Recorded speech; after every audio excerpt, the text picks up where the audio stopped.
Godforge. That's how I have to start every stream, I realized. Every single stream, first thing after my starting screen, first thing when I come up, I need to go with Godforge.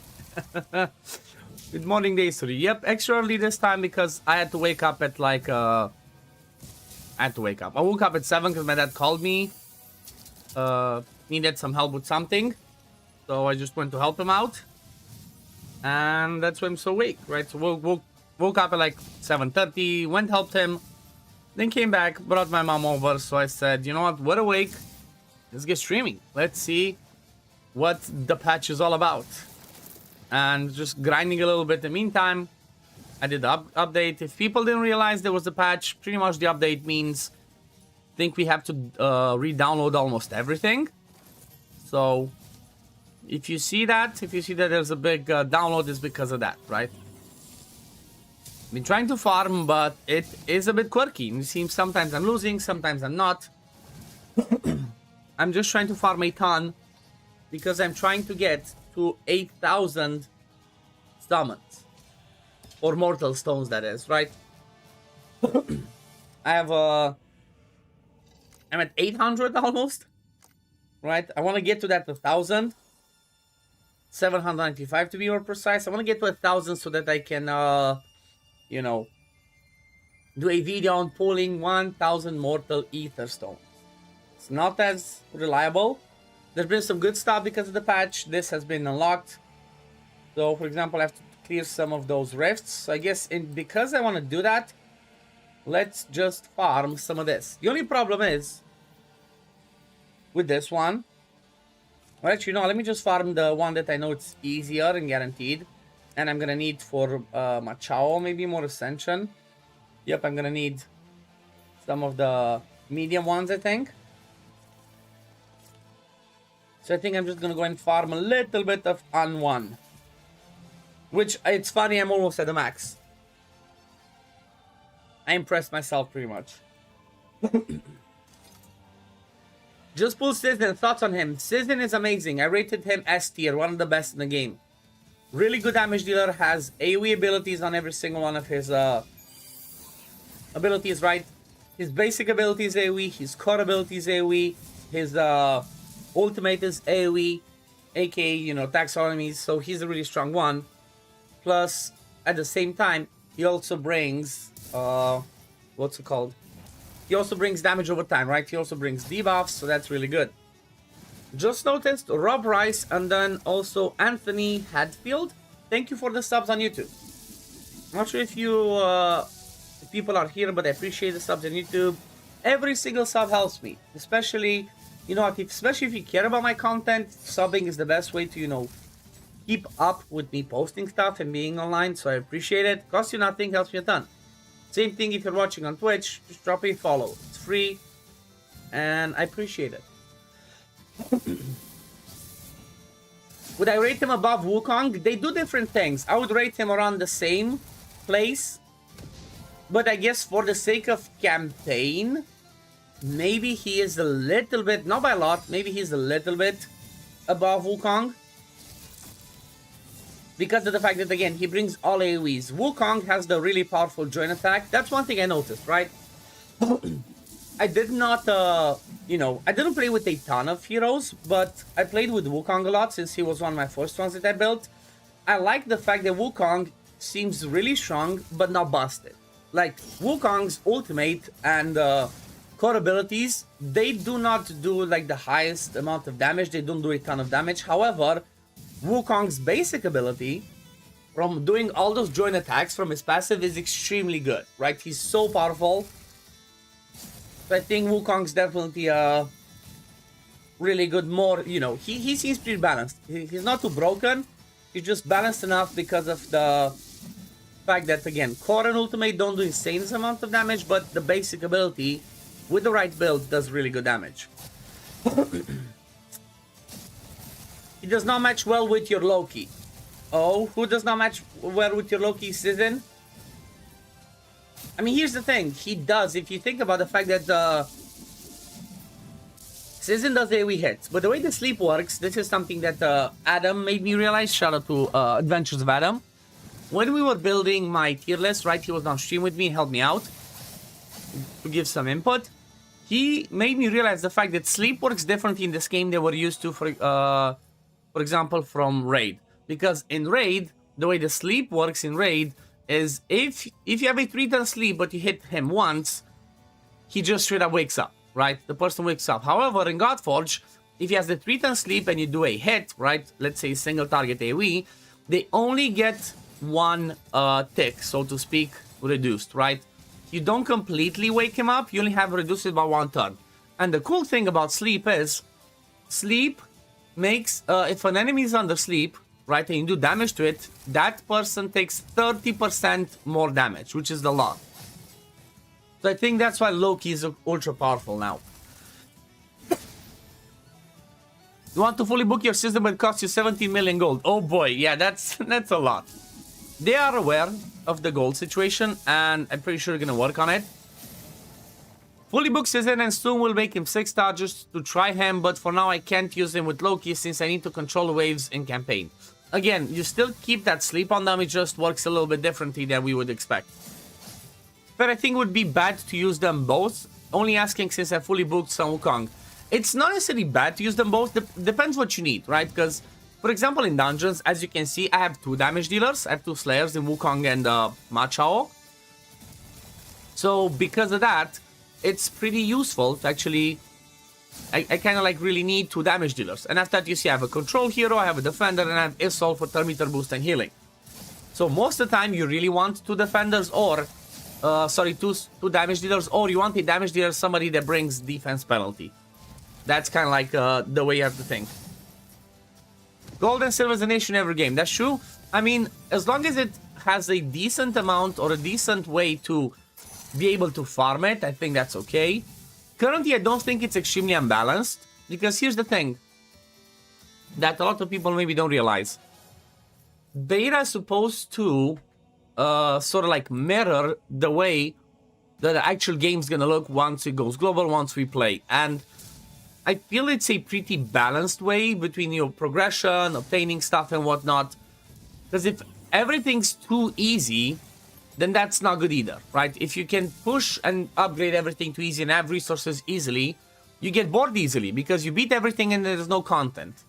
I don't feel like the progression is too slow from my point of view. I mean, what a weekend. I have a 6-star, several 5 stars. I've been pushing pretty high in the campaign. I've been pushing pretty high in the dungeons. I think, again, personally for me, based on all the games, all the experience, you know, all the games I played and whatnot, I feel like that's okay. What the hell? Oh my god. Woo! Almost died. But again, that's just my opinion, right? Based on everything that I played, I feel like the progression is not too slow, right? But again, we gotta keep in mind that maybe we got a few more resources. I feel like I'm progressed a little bit too high based on what I can do. Like if you think about it, again, day 9 or 10, whatever we are on, I'm able already to farm stage 11 of like Ascension Dungeons, and the stage 12 is the highest. So should we really be that far ahead? I don't know. Right? It might be a little bit too far. Okay, I lost. It's fine. That wave, yep, exactly. The wave with what's his face with Lina Omasa has a chance to wipe me. Come on, I just need to do some rifts, so maybe I just go on lower stages to do it easier. Let's see, stage, this one gives you between 1 and 4. 11 is an amazing stage because it can give us a ton of the bigger ones, but my goal is to just do them fast and do some of the rifts, right? Maybe I just go a little bit lower.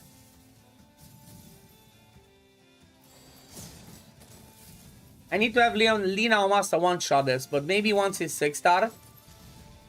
This is why I'm really hoping that we're gonna have the presets, if not in early access, soon after early access, so that I can preset it where Wukong doesn't waste his AoE on the first wave, when it's not really needed, right? There we go. As long as one of the Lina Omasas is dead, I think I'm good. Wasted ultimate from Svarog, but that's fine. It's stage 9, I should be okay.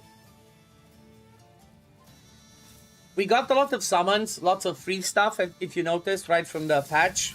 But I think what I'm gonna do, I'm gonna save them and make a, you know, as most of us are used from Raid, from Watch of Realms, Friday is Summons Day. So I think I'm gonna save all of my big summons, right, to post, to do tomorrow and post tomorrow. After I hopefully farm a bit more, you know, after I progress, maybe after I do a few more 3 stars, but I've not been farming a ton of campaign. Yesterday I kept trying to farm Aru stages on adventure, but it wasn't reliable enough. I really need to get my Match House 6-star. I really need to get that other 6-star. Maybe after that's gonna be easier. Imagine how annoying they can be once they can crit. Here's the good thing though. Because of the fact that they should still be able to crit, I think most of the bugs happen for our team, not for the enemy. They are still able to crit. But in general, waves that we face do not have high crit rate. They only have the base plus whatever the skill says. So for example, I think base is what, 10-15? Plus the extra 20%, so they would only have 30-35% chance to crit. They will not have 100% like us, where we build them, right? So they shouldn't have that big of a difference. I think. Let me see, did I post my stuff that I'm live? Yes. Godforge.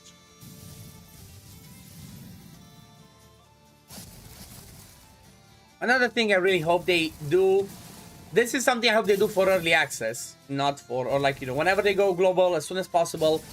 In the team presets, I hope they introduce not only the timings where, you know, we can say don't use your ultimate here, save it for next turn, but also hopefully they introduce stuff where you say on the boss stage, hit the ads first and hit the boss if you want to. Because otherwise, especially in Workshop of Ptah, for example, where the boss takes 75% less damage anyway, you want to kill the ads first and then kill the boss. So I really hope they introduce that. GB Columbia Pogo. Good morning, how's it going? Right now they don't have the base crit either. I think they should have the base crit. Might be wrong.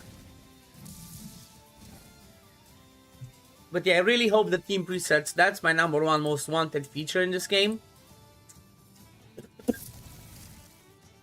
I'm choking and dying on coffee, that's fine. Obviously actually, let me correct that. My #1 most wanted feature is the mass food promotion, the fodder promotion, which they already said they're gonna implement. For whatever's gonna be the global, like early access or global, whatever. Because that's tedious. But as an extra feature, I guess, which, you know,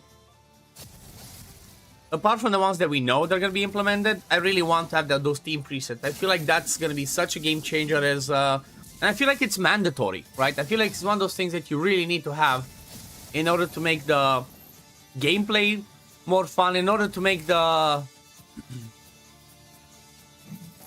I guess increase the value of having some specific stuff, like, you know, using the ultimate at the right time and everything. Rhapsody Lee, good morning, good morning. 155 blues and I got rewarded with Dracula. I wish I could trade him to you. I mean, see if they fixed him with ultimate. He could smack. Let's see, armor, Rivernight experience. I always go with armor because I want to complete a good Bastion set. Come on, Bastion. There we go. Oh fuck, I didn't check. It's fine. Ray J, good morning, morning. They need presets with gear as well. I mean, that one's not necessarily that mandatory. It's gonna help. To like have a preset where you can like, yeah, just completely swap one set to the other. I haven't seen any rifts yet. I need 5 rifts. But like, yeah, that could help. Have to farm 2 lower stages on Ptah because of those minions went out to farm. Yep, it's a lot harder to kill them if you don't have good AoEs.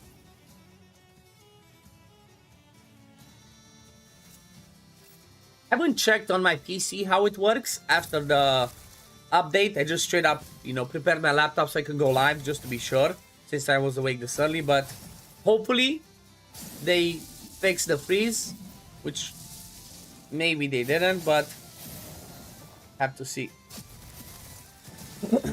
Swapping manually at the moment when farming dungeons, depending on which one. Yep, it's that's definitely a quality of life that hopefully they're gonna introduce, since there's no gear removal cost.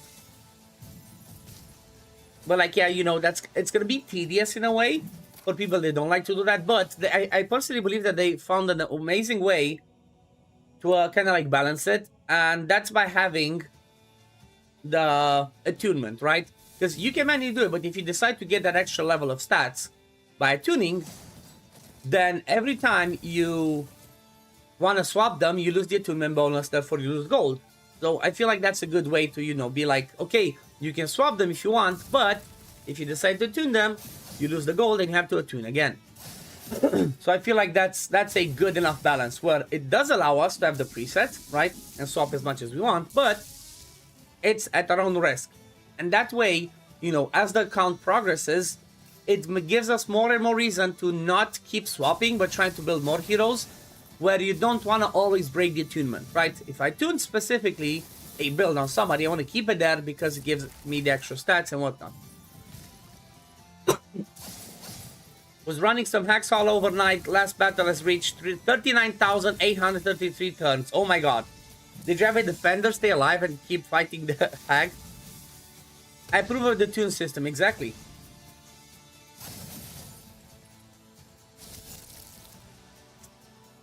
If you're watching on YouTube, everyone, I'd appreciate if you drop a like. If you're not subbed yet, I'd appreciate a sub, which is free. Just, you know, wanna get the stream to more people. You know, to as many people as possible. No rift yet. And also on Twitch, if you watch on Twitch, appreciate the follows. Malkit, thank you for the follow. Appreciate it. Costs you nothing, helps me a ton. Enemy team was dead, they just decided to try for infinity. Oh no. Oh no.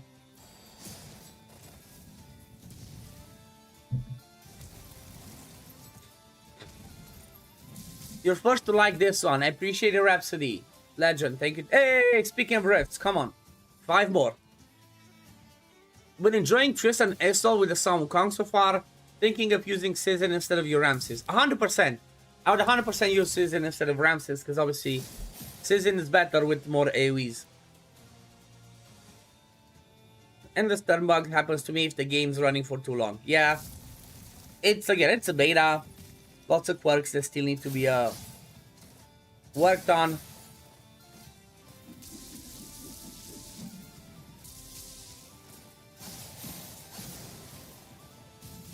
It's fine. We got rifts. Come on, 4 more. The missions have been updated, by the way. In order for you to pass the missions, if you're wondering, just go and do 1 stage of the Kitsune dungeon, right? Do 1 stage of the Kitsune, and it should auto-complete after that your mission. You can move forward. Little Sleepy used the rift key, then when it popped up I skipped it, rip rift key. Oh no, I mean I think if you skip it, it should save it. So you can go and use the key afterwards.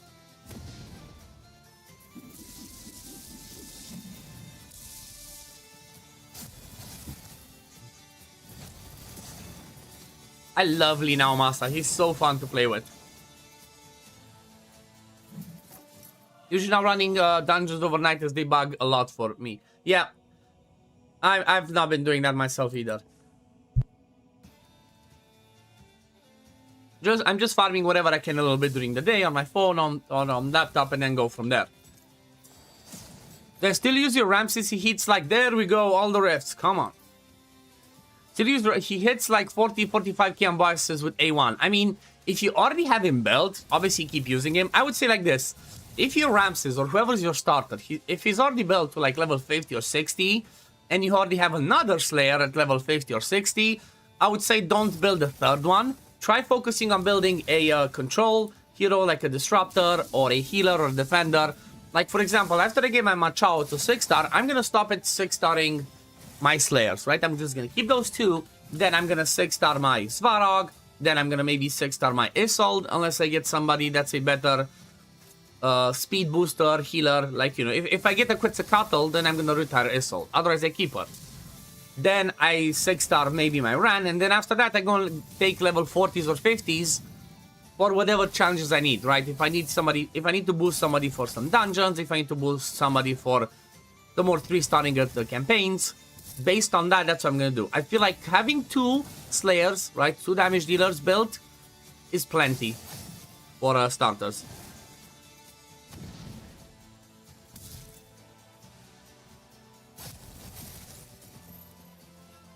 Lord Snacker, mod alert. The mod alert wanted me to ban you. How's it going, Mr. Snackers? Hello, hello. Thank you for shouting out myself. Thank you for shouting on me. Going to drink one coffee first. Yes, Rhapsody, do that. Same thing. There we go. Third one in a row. Hell yeah. I think this is a little bit bugged. Like, if you get it once and then you click replay, I think there's a really high chance it keeps giving it to you again. But it's only happening manually, right? When you do it on auto, it's bugged, doesn't really work. When I find the rift, you can skip and get a key. Yep, exactly. But if you see it, then you can, if you click it to enter, right, if you manually do it, I think when you hit replay at the end of that stage, there's a high chance, or pretty much guaranteed, to keep getting another. It was for a mission. What was for a mission, Ragey? Enemy team was, okay. You got Scissor, Inari, and Neja on your account. Should I keep playing it? I mean, the account sounds good, right? Scissor amazing, Inari is really good, Neja is really good, so definitely a good account.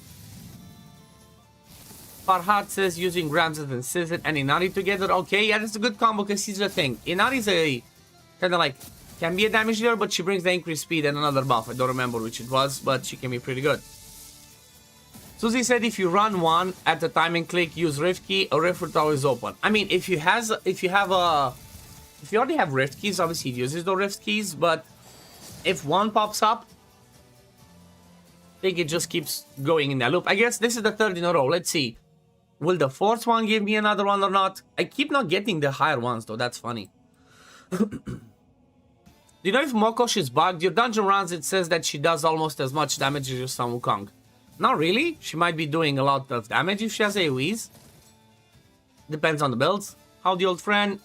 Go check out the School Gamer Dad. Needed 100 God Steel from Hag's Hollow. Oh, okay, so that's why you were doing it. She brings ally attack on ult, it's pretty strong. Okay, you know why?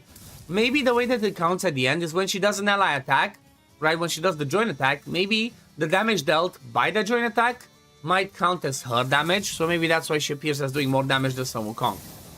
Right? That maybe that's how it's coded.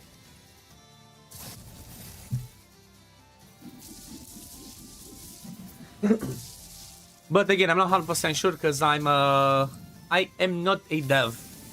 But that might be the case, right? She's the one triggering that joint attack, so she might be the one getting the, you know, what's it called? Credit for it.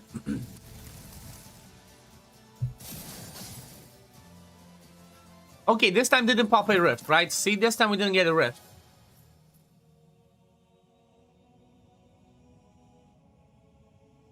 Come on, give me two more rifts so you can pass the mission.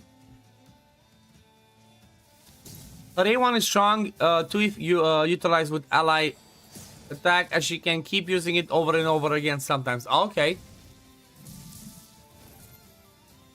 What does it say that she can keep doing? Do you mean she has a chance to join attack or something?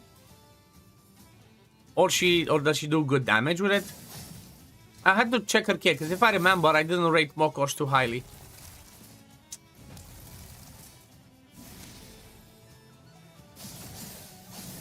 I love Machao though, I just love him. 30% chance to gain an extra turn. She shouldn't be able to proc the gain an extra turn when joining an attack. If she does, then that might be bugged, right? 30% when it's booked, okay. She is? Okay, then that's bugged. I don't think that should happen when joining attack.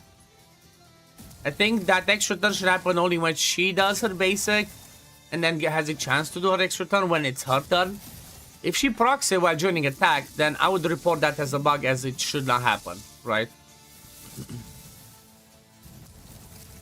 I know we abuse it because it's a bug and it's fun, but for the balance and for the sake of the gameplay to be relevant, it should not be. Come on, stop giving me, bruh. It's how many turns in a row that I keep getting the same one? Screw it. Let's go and do a. Let's try stage 11 again. I need some of the polished ones, right? Because I'm preparing for Machao 6-star. I mean, obviously you can always convert, but you know, ideally do not want to convert. Also heard core, which is single target buff on unit you choose doesn't work. She buffs randomly when her kid says that is targetable. Okay. You hit level 50 on your account last night. Nice. I think I just hit now level 41 or 42. I'm not that far ahead.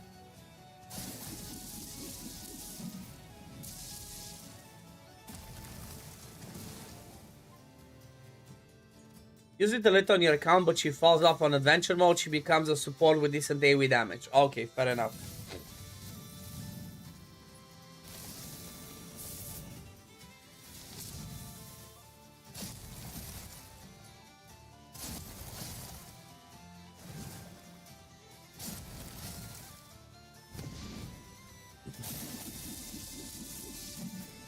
You have 2 Inari, leaning towards just holding them for beta 2. Yeah. Here's the thing, good advice for the next beta. If you have dupes of people that you wanna use or you enjoy and want to use in beta 2, do not awaken them. Save them, because in the next beta we're gonna keep all the heroes, but if somebody's awakened, you don't get him back awakened. And I don't think you're gonna get, like, you know, if for example I have Machao awakened 5. I don't think I'm gonna get 6 copies of him unless I have 6 copies physically without the awakening. So if you want to keep copies of people, do that. For example, I'm gonna save again as many copies of heroes. I'm gonna use as little rares and epics as I can, since we're coming towards the end. I want to keep as much as I can for the next beta. Maybe that's some advice I should do on a video today or tomorrow. Like, you know, save your dupes for next beta. Gonna sit your Xolotl. Yeah, that's true. Sitting on him is gonna be good. There's another imprint. He was bugged though, right? So if you're sitting on him because you tried to abuse him because he's so good, he was bugged. I think that should have been fixed. I'm gonna do a patch notes video. Today I'm gonna go through the patch notes. I think that was one of the issues. I think what was happening is Xolotl was just generating too much divinity from proccing his passive, or, you know, if you use it as an imprint.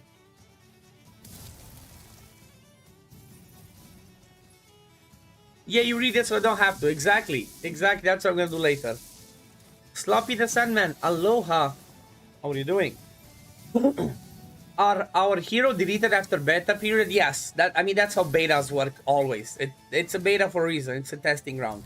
The only thing that you keep is like this. If you played the minigame back in like January, February, you keep the same thing. Even though they gave us the rewards, right? For example, I got Svarog, the weapon, and the imprint. I keep that.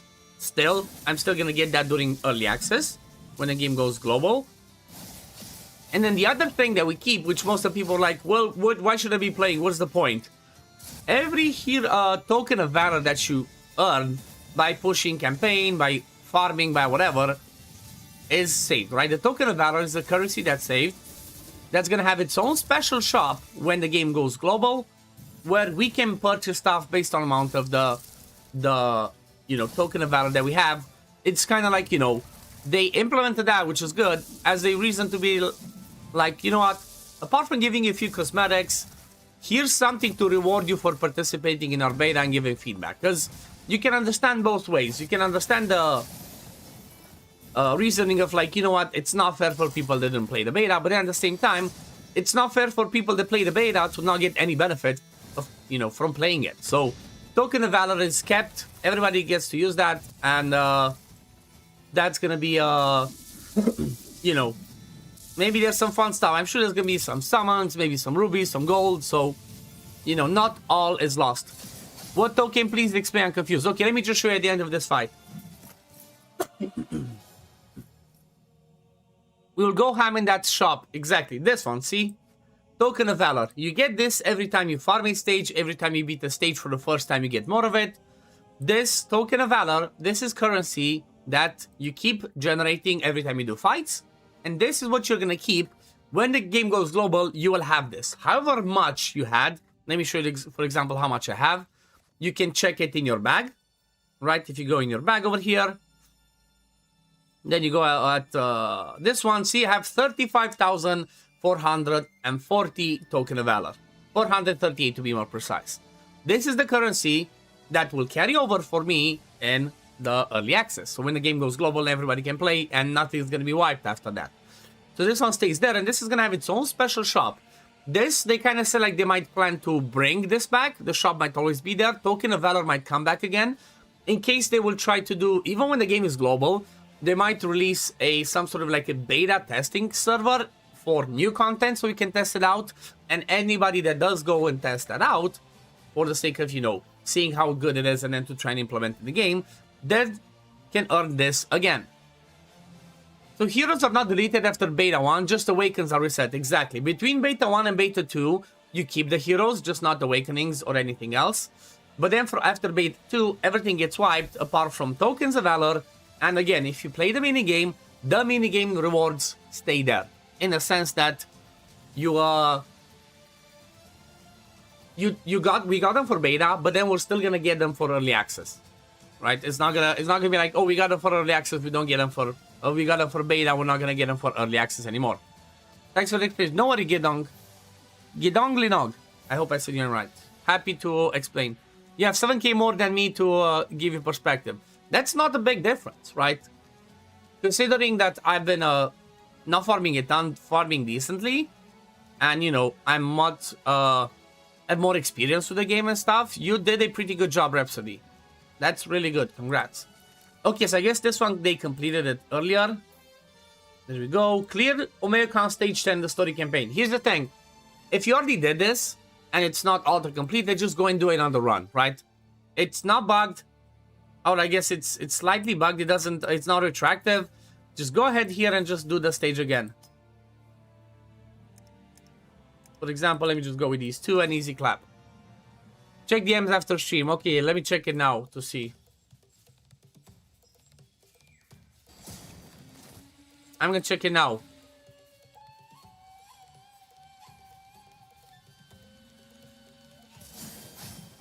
Hey, nice one. I think he was good.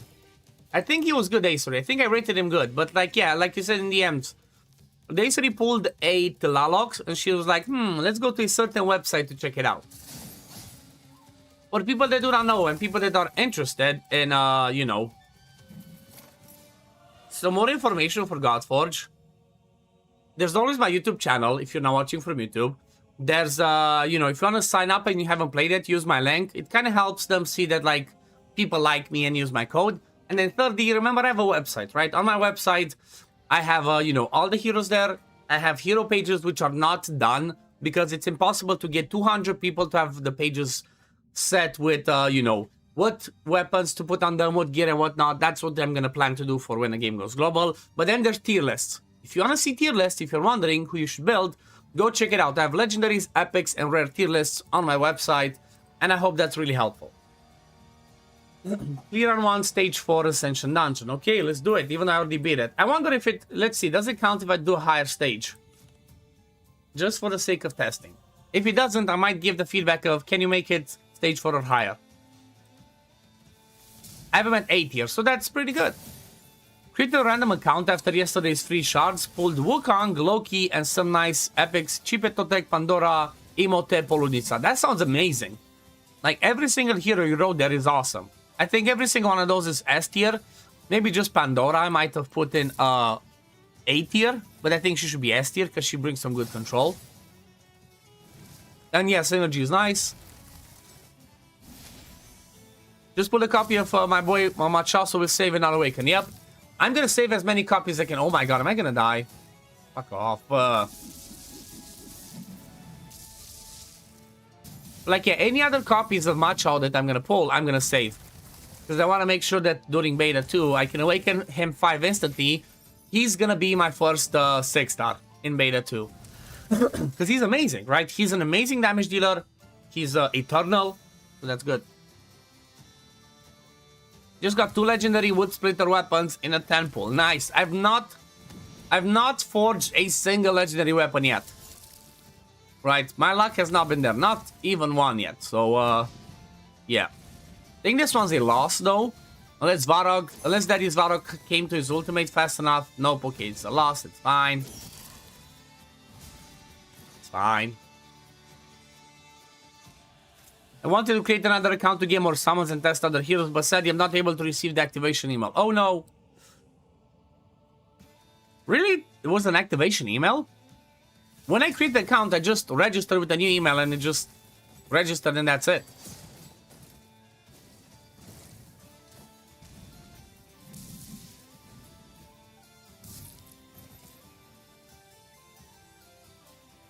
Yeah, load the game using my link. Maybe that's gonna work.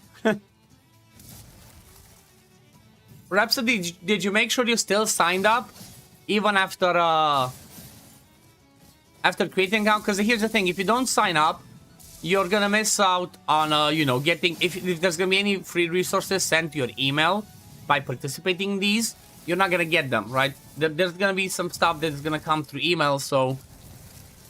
They made, you know, they try to emphasize on the fact that you have to make sure that you still sign up. Even though if you just connected in the game using the links I shared, still make sure you sign up on their website. Yep, need to fill the purple box on the website. With the Awakenings transferred to Beta Tour, I have to save copies individually. Based on what we're told, Awakenings would not be saved. They would be reset, so I would say start saving Awakenings. Do not awaken people, start saving them, or... Make sure you have as many Awakenings as you want saved up. Come on, Daddy Svarog, get your ultimate. There we go, Daddy Svarog, get a turn. Get a turn, Daddy Svarog. We're good. We'll now look for survey. Yep. Add to the survey as well. You know what? Maybe we'll do the survey soon. You know the imprint that they, if you have more faith than speed, each attack will steal, Termita? Do you know if it's bugged? I don't think so, because I think it does both ways. That's Pangu's imprint. I've not tested it. You have the worst luck in this beta. You have two legendaries, are Mulan and Izanagi. Damn. I mean, here's the thing. You might have seen Mulan, I get it, can be, you know, I rated him as the worst, or her, sorry. I rated her as the worst. Because it's, you know, single target, at least for progression, single target I don't value as much. But Izanagi, I rated him really bad because he's more late endgame. However, he's not still good. He's still not good. In your experience, what is the best way to get some money? What do you mean the Royal Saber? I'm confused. Checked and you got the service. Yep, if you got the survey Rhapsody, you're good. Yep. Now pull the single Lego, saving your luck for real release, I guess. Yep, same. I only pulled the guaranteed one, which was Sun Wukong, and that's it. Mulan's great in adventure mode. Yep, I guess Mulan can be good, like, single target, targeting the single ones, just killing them. Clear Hacks Hollow Stage 3 Weapon Dungeon. Okay, so again, we gotta do Stage 3. Let's just get these two, that should be fine.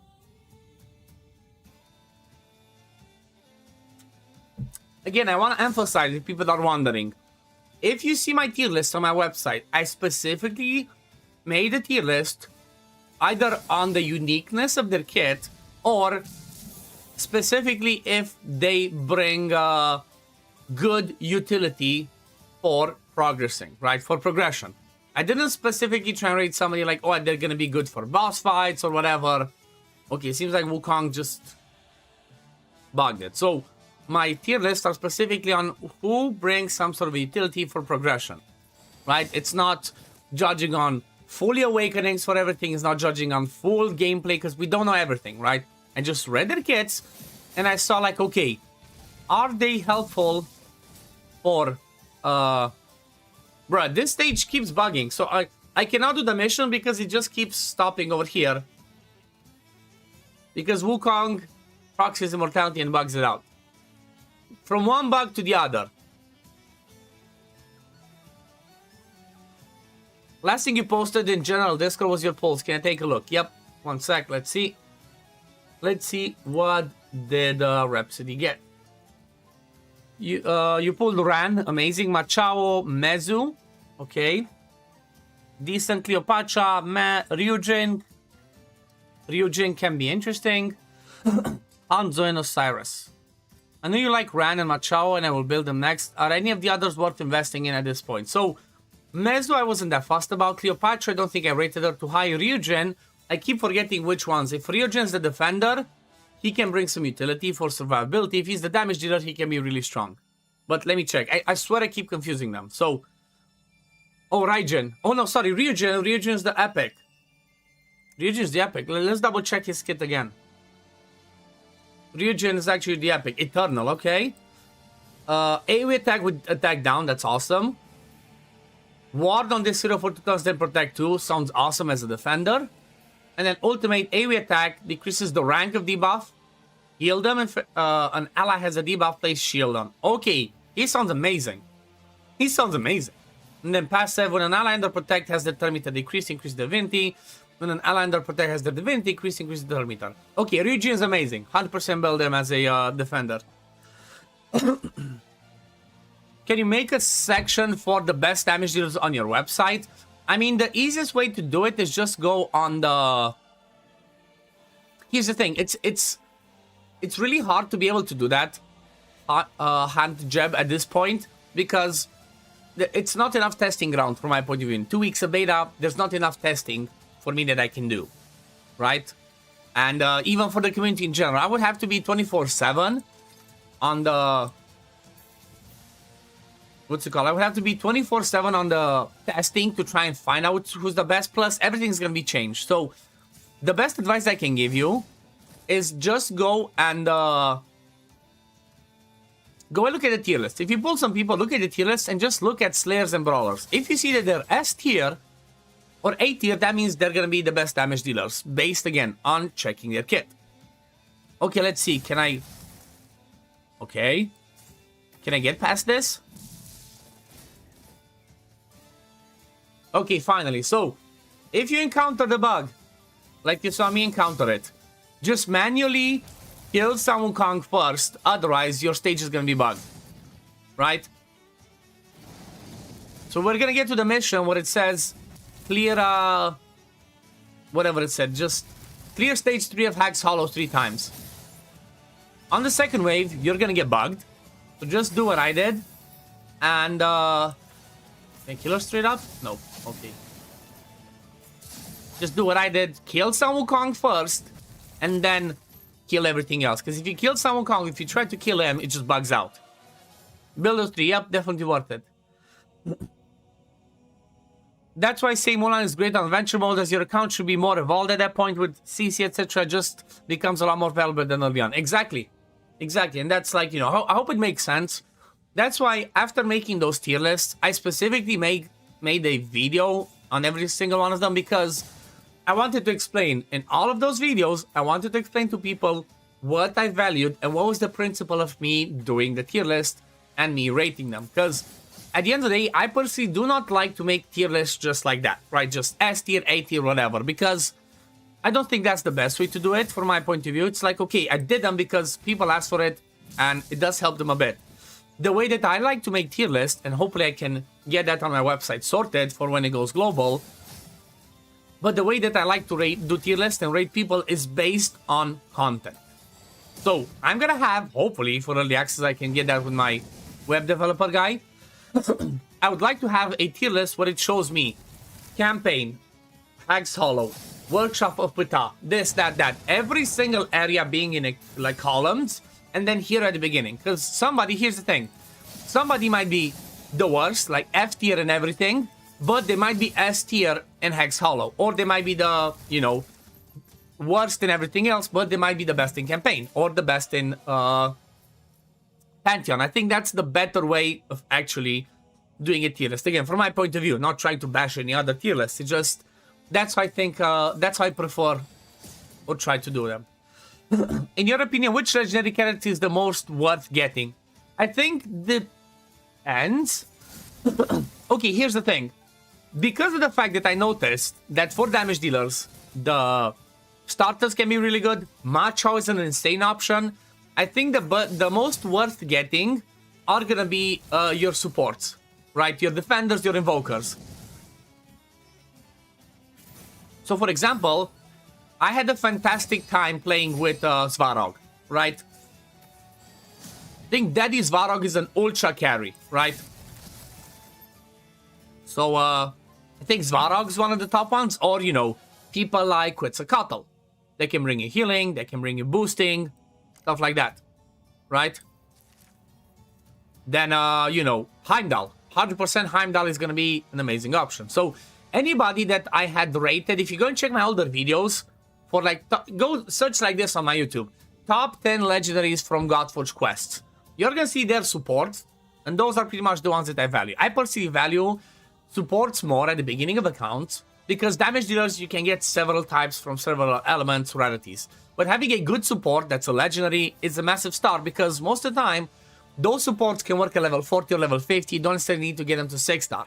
Because we know how hard it is to get ascensions and skill ups for supports that are legendaries. Whereas damage dealers, right, if you start a new account, Macho is easier to build, because he's a rare. Your starter is easier to build. Someone like a Sun Wukong was pretty hard to build as the main damage dealer, to get his ascensions up, to get his skill ups. So I think that supports, legendary supports are going to be the top choices, again, from my point of view. And then, you know, then other stuff. What do you think about brawlers? In my opinion, they're too weak and have no place in the lineup, and you're better off running more DPS or more support. I mean, that's the goal. Brawlers are not supposed to be the best damage dealers. Brawlers are supposed to be the ones that bring you some damage, but they're really tanky to survive stuff. So, for example, maybe brawlers are the better option to use in adventure as damage dealers, because they can take a hit, right? Or early on, if you use a brawler that needs to take a hit, they might be better, and sometimes they also bring some utility, right? You think about Hercules, he brings acid on his basic, he can bring a stun, he brings barrier. So brawlers are supposed to be like the pseudo damage dealer utility heroes. Is your PC fixed? I've not tested on my PC yet. I'm currently still on the laptop, right? I would hope.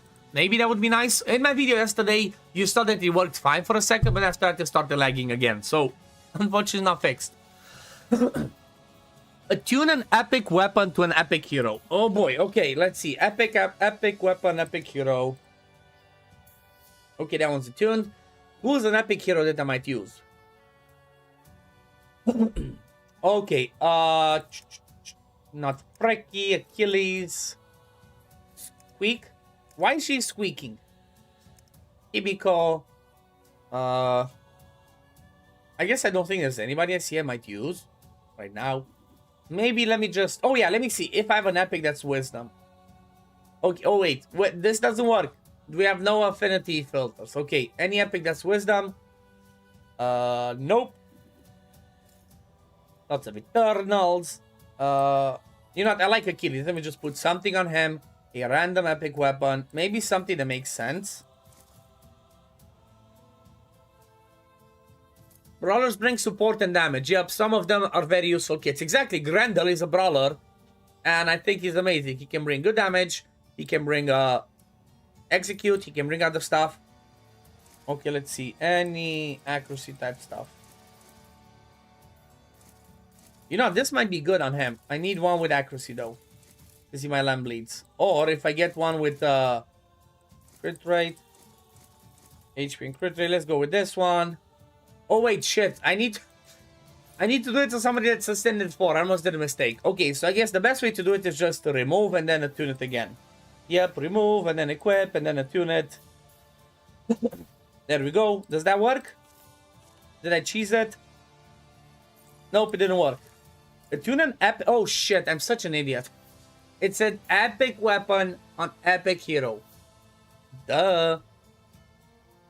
You did that wrong last night. I just read epic weapon, so just again I did it on a rare. Exactly. Now I did the other mistake. I used the rare weapon on epic hero. Okay, let me just get random weapon, equip, attune it, buy gold. There we go. Remove this one again and just go with my thing. Hopefully it didn't ask me to do something. Claim final reward from playtime rewards 2 times. Okay, thank you. Promote the defender hero to rank 4. Thank you. Clear Svarog's horde. Stage 3. Okay, let me just put my stuff back on run. Buy gold. There's that thingy. Equip. Let's tune it just to get a little bit more accuracy in there. See, this is the most simplest thing ever. They introduced this, and everybody was disappointed we couldn't do it, right? Even though it's a beta, we love to have a reason to push stuff, right? We just loved to have our progress missions. Just give us progress missions. It's also extremely helpful for players to kind of give them a guide of something to follow. That's why Grendel sits on 4-star. Grendel's amazing. Grendel's amazing because what Grendel brings is that execute on the ultimate. That's insane. Especially in harder stages where it's a lot harder to one-shot and kill them, right? Grendel, it brings extremely good utility for stuff like that. Apart from having the AoE Despair, right? Probably need really high-end gear to be the best out of it. Exactly. That's the thing. Brawlers are not supposed to be the best damage dealers. That's the thing. Brawlers are supposed to be good damage dealers as support. Okay, there we go. Complete all 3-star objectives on Tian Stage 10 in Story Campaign. Let's see if I just randomly do it. Without 3-starring. Although, let me just throw in there, okay? At least 2 Avalon and 2 Arrow, okay. Or 2 Arrow. Avalon and Avalon. It's just 3-star it. Also, can help players with more resources, especially if people are mid-maxing. Yeah, mid-maxing. Have you installed but can't use him? Oh, you can't use Grendel? He sounds pretty good.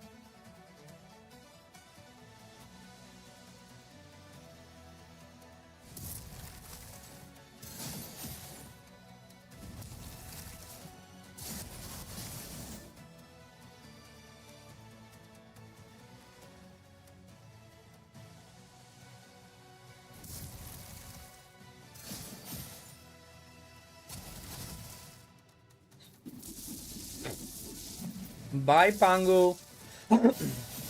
Bye, Pangu.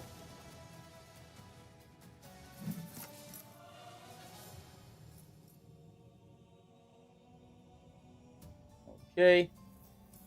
Your campaign stages. Go to missions. Click this. Okay. Clear Guanyin's Lotus Temple Stage 4 Ascension Dungeon. Okay. This. That's where you're stuck. Oh, on 3-starring Tian. Yeah, you definitely need a little bit of a good team to do that. Obviously, I have a 6-star 50, and they have a level 16 gear attuned, so that's why it made it look so easy. I feel like based out of the Ascension dungeons, let me know what do you think. But from my point of view, this one's the hardest as you go higher because she does this hit instantly, and then if you don't have fast enough speed, she can go again.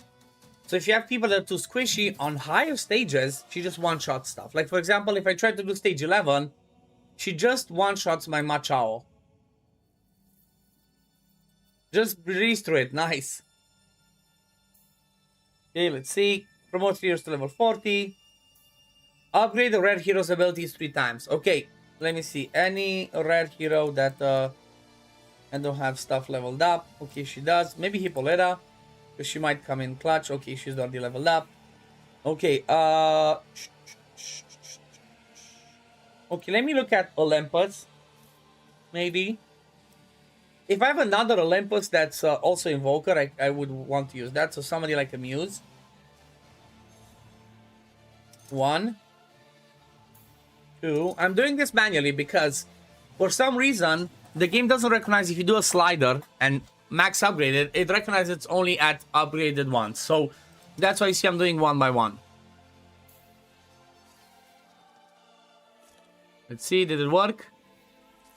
Upgrade rare hero's ability 3 times. Okay, this one's bugged. Was she not a rare? Okay, let's do that again. Okay, upgrade abilities. Wait, abilities. Upgrade. 1.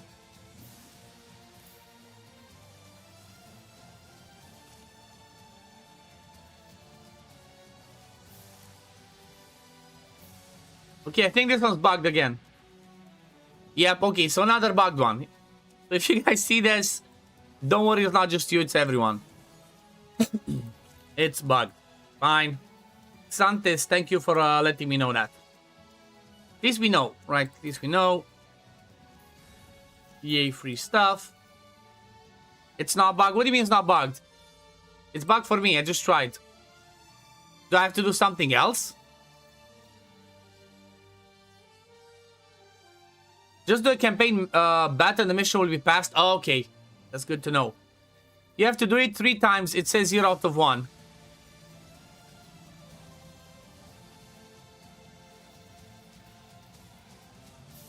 So maybe I just do a campaign battle is gonna pass it. Okay, let's try that. Adventure, let's do Aru. Hopefully I can beat this.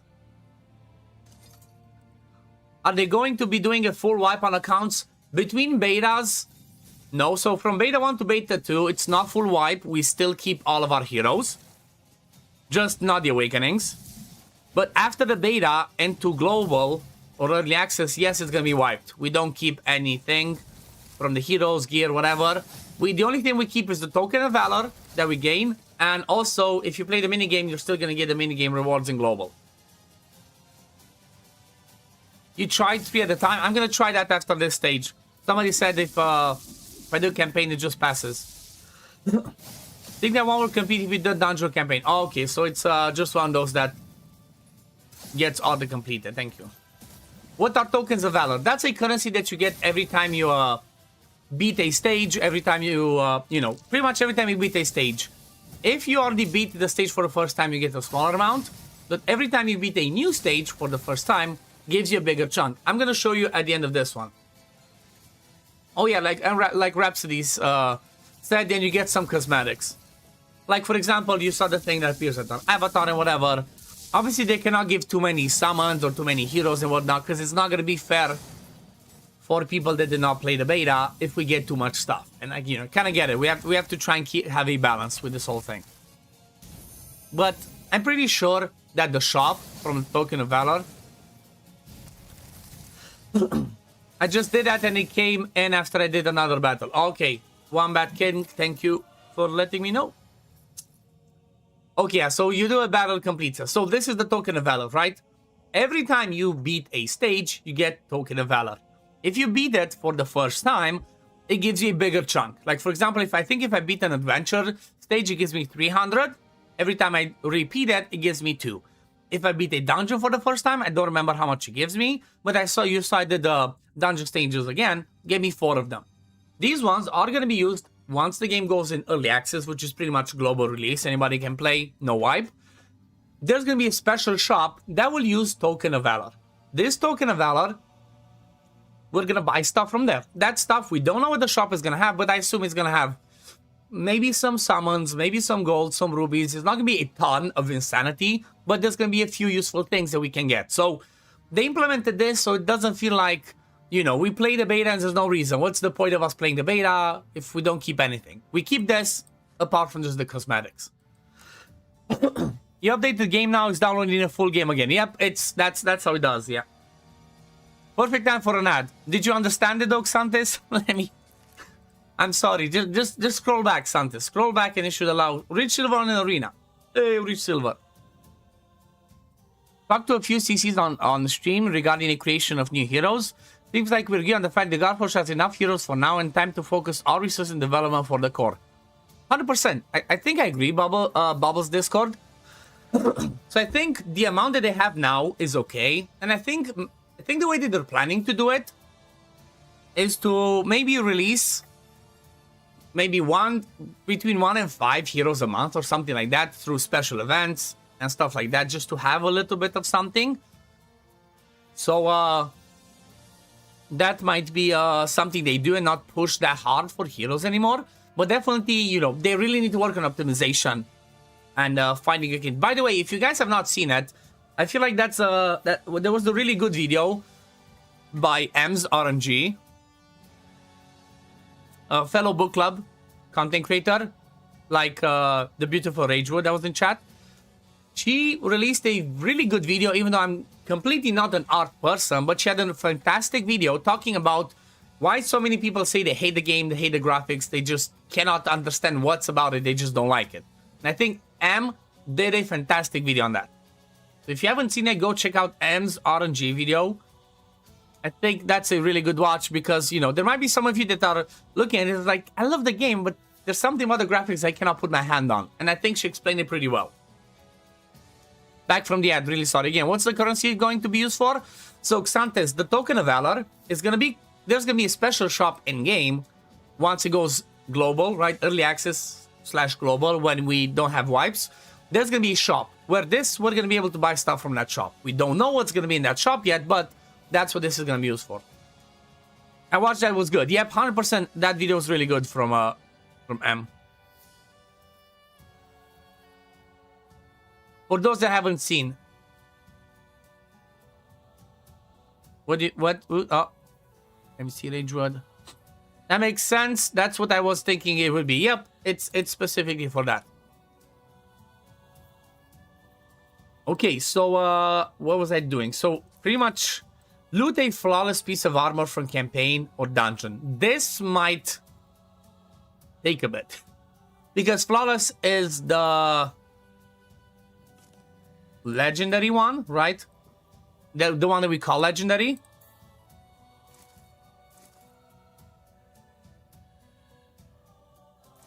Or what's flawless?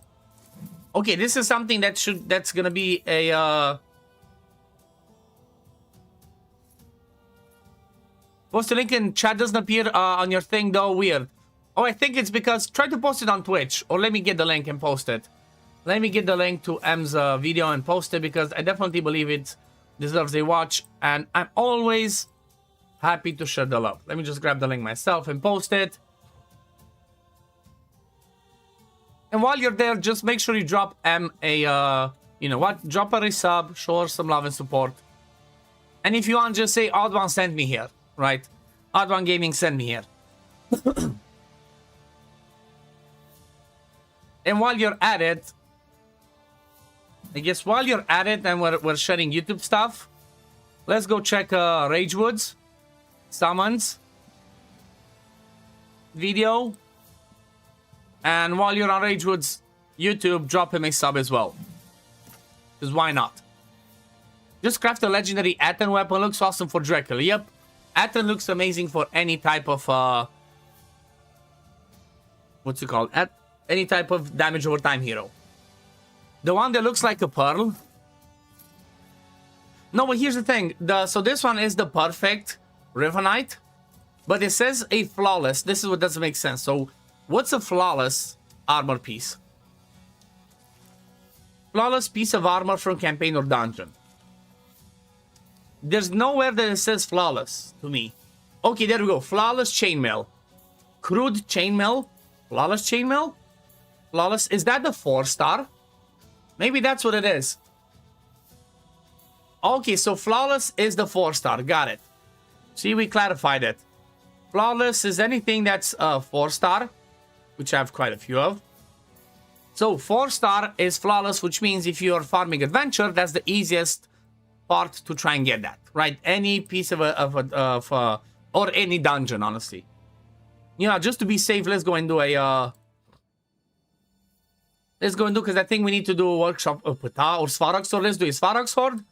Maybe I'm high enough. Does this one guarantee me 4-star? No. Okay, Pata I think guarantees me 4-star on stage 10. No, 3, 4, and 5. I guess let me just do stage 9. Because at least on stage 9, I'm pretty much get 3 or 4-star, whereas the other ones I can get 3, 4, 5, so it's harder. Rank 4 is flawless. Yep, I found it eventually. Draco Joker, are you also streaming on Twitch? Do you also have a YouTube? Let me just share the love for everyone. Okay, so do you do YouTube? If you do YouTube, can let me see. Can you drop your link on Twitch, Draco Joker, or YouTube? Gotta share the love, right? Make sure you guys seriously go and drop subs. to people's channels, right? It doesn't cost you anything, and it helps them a ton, right? Just dropping a sub helps them a ton because there might be lots of people that don't have 1,000 subs yet, and they might have the views. And in order for people to, like, you know, have a benefit from YouTube, be monetized, and earn a little bit of money by doing this, they need, as a YouTuber, they need to have 1,000 subs and also 4,000 hours of watch time. So, especially for people that maybe don't have 1,000 subs, just drop that sub. Even if you don't turn the bell on, if you don't care, just drop that sub, right? It would help them. Let's be nice and let's share the love. Okay? Share the love, show support to everyone. That's what we want to do.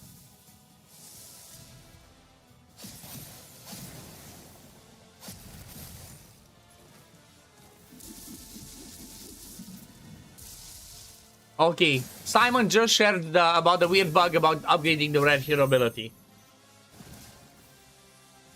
That's good.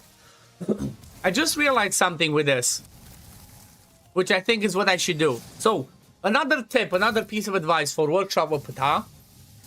Try to get your, whoever's gonna be your turn meter hero, especially if they have it on their basic ability, try to get them some sort of a retaliation piece or some sort of a joint attack imprint, right? So for example, my run, I should try and see if there's a piece that allows me to make her joint attack or retaliate, because every time she does a hit, she reduces turn meter, because that's on her passive. So that can be really helpful to get those stacks down faster. No worries. Yep, guys, go and gals, go and drop Draco Joker a sub on YouTube as well. Be nice. Can you steel buff a lot more effective? I'm not using it on purpose, Malkit. I'm aware. It should not work like that. I don't think it's working as intended. I think it's bugged. And I do not want to abuse bugs. I do not want to use bugs while my gameplay. And same thing for my videos. Like, I appreciate advice. I've heard other people say that. I'm just trying not to do it on purpose, because here's the thing. If I make a video on that right now, Workshop Ptah, use this. You steal buff and you steal all of it. And then the game goes global, and that actually is not working because it shouldn't work. Then people that watch that video later try it and it's like, why does this not work? So I'm putting out the wrong information. I'm trying to never put out wrong information, and I'm trying to never share bugs. Because I do not want to share bugs, because people take that as a normal thing. They most of the time don't listen to what we say in videos. So I'm trying to share as little or like no bugs as possible, and give as little misinformation as I can, I guess. Obviously, it's going to be impossible to always do that. Like, I might have made some videos in alpha. People might see that in global and be like, this is completely different. It is what it is. But, you know, overall, I'm just trying to avoid stuff like that as much as possible. I hope it makes sense. But I really appreciate you trying to help, Malkit. Thank you. Again, it might be a thing. Stealing buffs might be a thing, but it should not be. Because if you just go and read, right? You read over here, it says, damage reduction when this hero receives turn meter decreases 5 stacks. When this hero receives disable, removes 2. That's it. It doesn't say can be stolen or whatever. So I don't think it should be able to be stolen. Was trying Dagonet for the aura, but when I realized stole buffs instead. Yeah, I'm just trying not to. Here's the thing. Also, the way that I'm playing, if I hear people, or if I hear, you know, somebody tells me that this is bugged or that is bugged, I'm trying to avoid it on purpose. First of all, not just for the sake of, like I said, I do not want to share misinformation. But secondly, I'm trying to experience the game as much as possible as it should be played and as should be enjoyed with the right and correct mechanics. Because I'm trying to see, how does it feel? Does it feel balanced enough? Does it feel cool? Does it feel fun? You know, all of those things. And honestly, so far, from my point of view, the main core loop of the game, the difficulty curves, the economy itself, from my point of view, I think they have nailed it on the head for like 95% of it, right? It's not perfect. Obviously, stuff still needs to be tweaked. But overall, the difficulties of progression, the rewardness, I guess, I don't know what the better word to use, but I feel like I'm being rewarded when I improve something a little bit. We're like, okay, I get one more person to a higher ranking. I feel like, okay, that means I can be the next stage of this one or that one. So I don't feel like it's too easy, but at the same time, I don't feel like it's too hard. Again, it might be a bit different for people that play this for the first time. But as somebody that's, pretty experienced with stuff like this, with gacha games in general, I personally believe that they've done a fantastic job with the main game core loop. Because here's the thing, it's not supposed to be too easy, even though it's a beta. We get lots of resources and whatnot. We're not supposed to be able to beat everything really quick, because beta is supposed to be not an exact, but a really close reflection of how the game's gonna be in actual global, right? And if this is too easy, then that's boring. Because here's the thing, if everything's too easy, you beat it too fast, and then you're like, well, we need more content. Well, it's not that easy to develop new content. That's something that, for example, in lots of games, people come and spend $100,000 day one, max out everything, they beat everything, and then they're like, it's too easy, I'm done, what else am I supposed to do? It's kind of like, you know what, appreciate your money, but, if you spend your way through everything in a week, it's like, expect that you're gonna be stuck, right? But I think with the fact that they plan on releasing the normalized modes, right, with draft mode, normalized arena, that might be something that could kind of like, counter a little bit the crackenness of people of like, okay, you can be the biggest cracker in the game, but when you do the normalized mode, you're gonna be on the same footing as everybody else, right? I agree, I think it should be hard. So you have to use different champs to complete campaign dungeons. Many complain about adventure mode, but honestly, I don't get it. No, I agree. I agree. I love the fact that adventure mode is a bit more difficult. It's supposed to be. Like, if everything's too easy, what's the point? If I want to play easy stuff, I'm going to play Solitaire or, Candy Crush on my phone. It's supposed to be a little bit more difficult to give us, something to strive for, to try and get better at. I feel that a few of the stages are very hard, but that is the new opinion. No, that's good. Like, if there's, like, a few specific ones that you feel like are really hard or overbalanced, make sure you give feedback, right? Write it down. Candy Crush, the early stages of Candy Crush is easy. After that, it gets hard. Here's another thing that a lot of people have been sharing, which I don't think they realized. I got lots of comments of people saying the difficulty spike is too high in dungeons. Like, I beat something really quick, and then the next stage just cannot beat it. It's really hard. The reason for that is because, first of all, yes, it jumps difficulty spike because the rewards are better, right? Like, for example, from stage 7, you start having a chance of getting perfect Rivenite, right? The highest level of Rivenite. Of course, it should be feeling a lot harder than stage 6, because you unlock something better, you unlock something higher. And then at the same time, certain stages might unlock different abilities for the bosses, or those abilities get upgraded. I think on lower stages, the boss's buff, the Puta thing, only reduces 50% damage. And then on higher stages, 75%. That's the thing that I think maybe people don't realize, is that boss gets a certain upgrade. Or, there's a reason for that difficulty spike. At least for dungeons. For campaign, yeah, some might seem too crazy. See, speaking of, still haven't gotten any flawless. Okay, you know what? Let me just go on higher stage then. Go 10. Maybe I can already see it. I'm gonna lose, but it's fine. Thermeter Steel doesn't reduce stacks of Puta, but I think it should.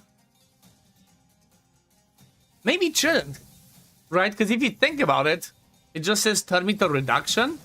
So maybe it specifically has to be Thermeter Reduction. But again, that's something that you're right. Like, I would agree that Thermeter Steel should reduce stacks. It should work more than stealing buffs works, right? I was surprised at difficulty adventure and to think heroic, there's heroic extra. I mean, here's the thing. I only have a 6-star hero in my team, and I've been pushing adventure, which feels pretty balanced. When it comes to heroic, I do believe we need to have a full level 60 team. I feel like that sounds normal, right? Heroic is the hardest stage. It will have the best possible rewards. So I was surprised, but I expected it, and I'm happy to see it. Because again, if it's too easy, it's like, what's the point, right? Where's the difficulty curve? Where's my challenge? So considering the fact that I can do adventure with just one 6-star, and I progress pretty well through it, I think that's not too hard compared to everything else, right? I think, again, from my point of view, I think it's pretty balanced. If you had a full team of 60s, and you struggle in adventure, then I'll be like, yeah, that's a problem. The devs just want you to put gear on your champs. Exactly, they want you to put gears, they want you to have more, better weapons and stuff. It's supposed to be, supposed to have a little bit of balance of requirements and difficulty. Who was my first 6-star? Sun Wukong. Sun Wukong's my first 6-star. Second one, I'm trying to get Machao. But I currently have Sun Wukong at 6-star and 250s, Machao and Zvara. Here's the thing though, I was one of the ones that did a mistake, or like was unlucky to accidentally feed, I think, up to like 5-star fodder, right? While ranking up stuff, while promoting stuff, I think I accidentally used 5-star commons that were supposed to be used for ranking up other people. I think I accidentally used them as 1-stars. So, should have had more, but it is what it is. I'm an idiot. It is what it is. Luckily, that's something I think that was fixed. So, we're gonna check that.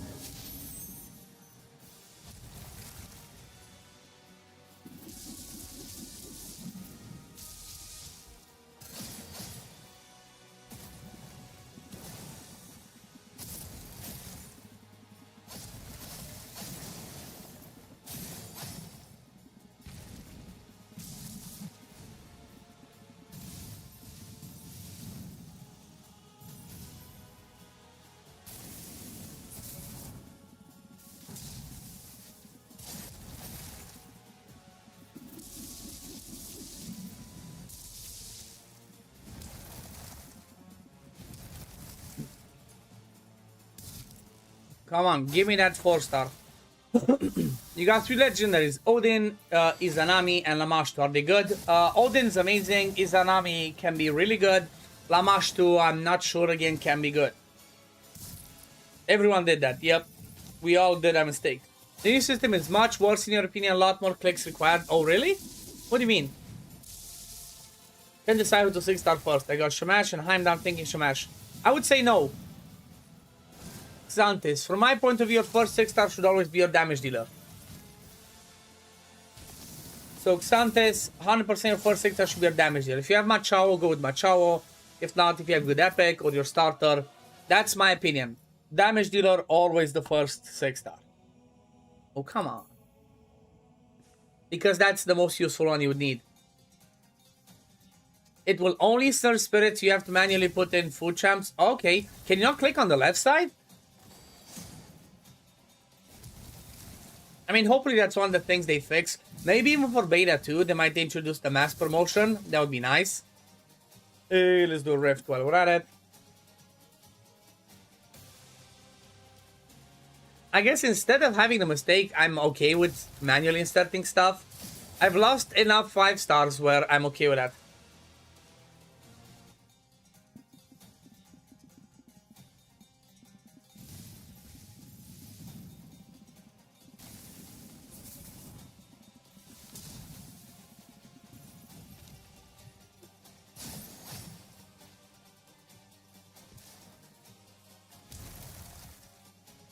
Exactly. See, Rhapsody agrees. Like, instead of doing a mistake, I'd rather put in more work than fuck up. Because we know how long it takes to get a 5-star, right? What will you keep after testing is over? So, from beta to early access, which is pretty much the global version of the game, we keep the tokens of valor. And then if we play the minigame, we still get the minigame rewards. Big Bergazzo, bonjour mon ami. Or oh, what was the morning again? Bonjour is I forgot what's the morning. Bon matin? No. Whatever. Good morning. How's it going, bro? French community check tier list website and don't understand your choice if you're writing explanation for share on us. Okay, so you know what would help, Big Bergazzo? If there's a way to put a video linked to each tier list, that could help the reasoning, right? So I specifically made a video for every single tier list. So for legendaries, I made a tier list. For epics, I made a tier list video. For rares, I made a tier list video. But the overall explanation is, I ranked them based on either uniqueness of their rarity, what they bring, either because of the fact that they bring AoE hits, which is valuable for progression, or I ranked them based on their utility for progression, for an early game account. I'm not talking end game, nothing, just early game progression. So these are more specifically for beta 1, beta 2, and maybe early stages of when the game launches, like first month. Once we go higher, it's gonna be it's gonna be different ones, and that's where you're gonna help me. By the way, Big Bear Gazzo is the guy that helps me on my website. He's a French content creator. So if you want to drop some love, make sure you drop him a follow on Twitch. If you love something about the website, it's Big Bear's work. If you hate something, it's his work. He did a fantastic job. When you have 5 minutes, redact me with what, please, so I can translate better. Okay. Okay, yeah, I'll try and have I'm gonna try and have a note that maybe appears somewhere that kind of says, like, based on beta and early progression, what's the best utility? Yeah, I'm gonna write something a bit better, and I'm gonna share to you, and then we can post that. Wait, there was something I asked yesterday. Okay, we sorted that. Oh yeah, Big Bear, did you manage to add by chance, or do you have time to add for instant abilities the remove buff? Because they only have remove barriers, debuffs, disable shields. And there's a lot of heroes that have remove buff. And some stuff, like for example for Svarog, we need the remove buff. So I don't have that as an instant effect available. When you got the time, I would appreciate it. Then obviously I would have to go to my website and add it to people. Okay, let me just DM you. So did we get it? We didn't get it yet. Let's just do another run.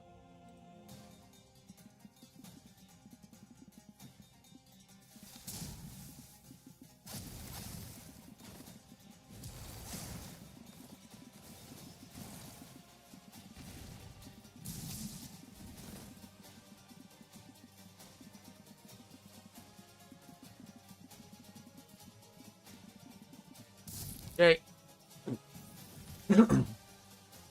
Start the game as well feels better than raid. Yes, some aspects definitely feel better. How's it going, Buggy?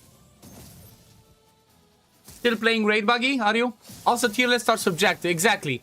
Tier lists are subjective. They're based on my opinion. I did get some feedback and some input from Adam as well. Massive shout out to him helping.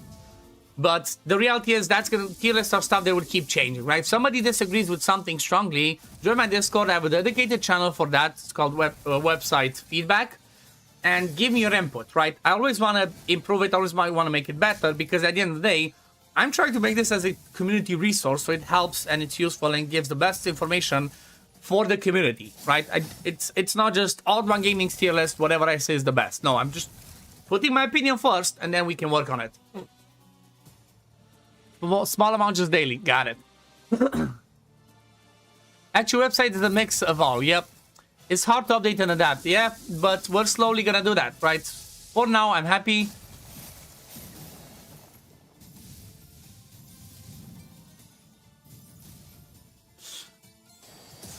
So I'm not sure if Raven Pyros has removed buff or something. But like, yeah, we'll check that, Big Bear. We'll check that later.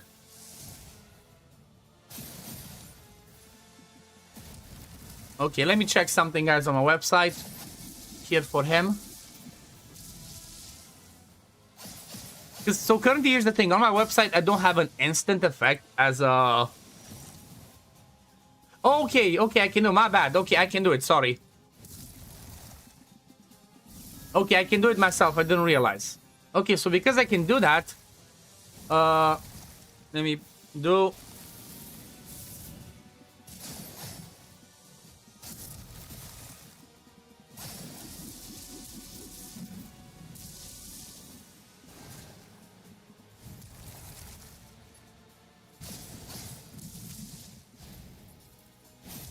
Okay, I might be able to do that myself. Oh no, I need an icon. Oh boy. I need an icon. What icon?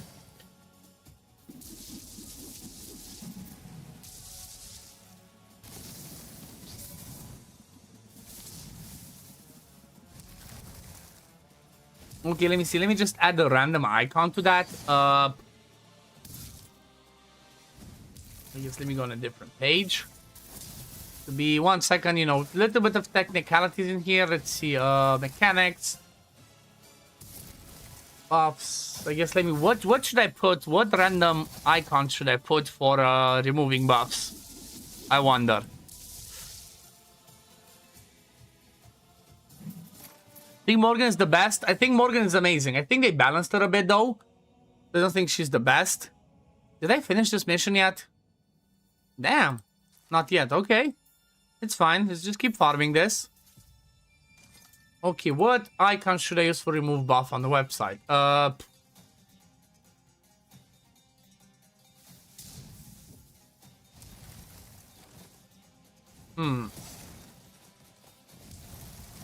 Not that it really matters. I guess let me just put the shield one. It kind of requires me in order to add that. Rift. Yes, please. Let's do the rift. Okay. Oh, fuck off. Error. Go away. No. Okay, let's try that again.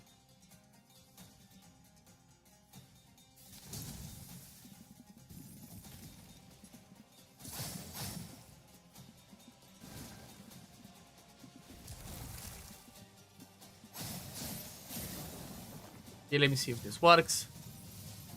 Oh, come on. Okay, I'll try and add it later. It just gives me the error that sometimes it gives me. Fine, but anyway. Anywho. Okay, let me catch up on chat.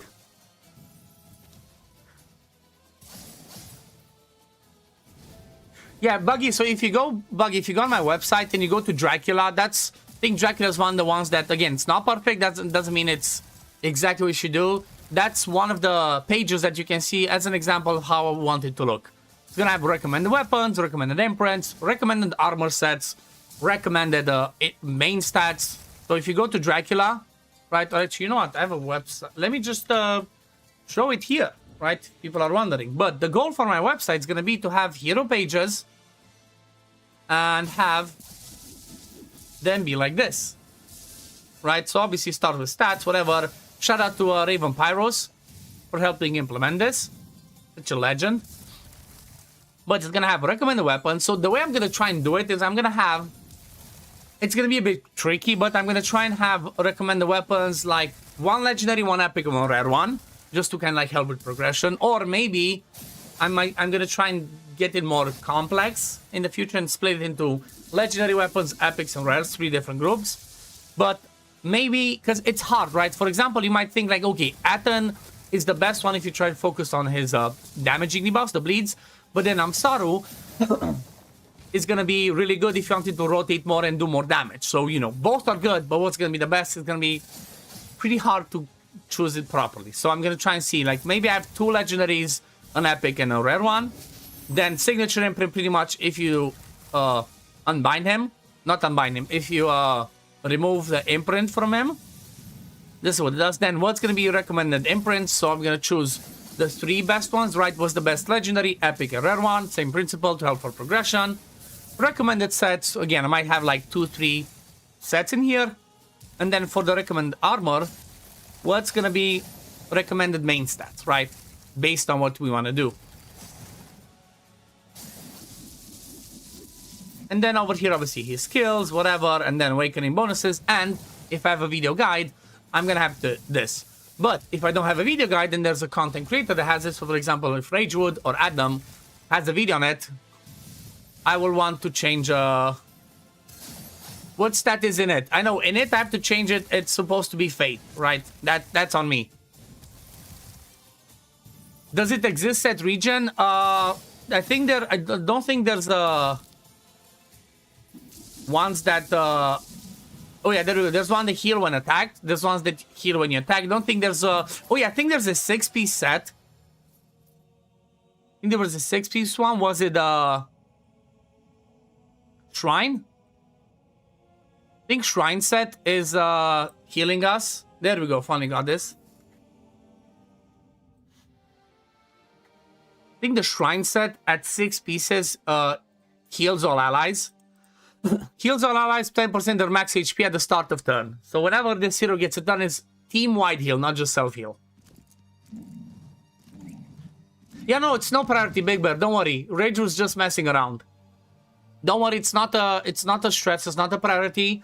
Focus on your thing, you do your beta stuff you're playing. Don't worry about changing that. It's not a priority. The priority was to have the tier list so I can help people. Everything else you can do after beta. Don't worry, my friend.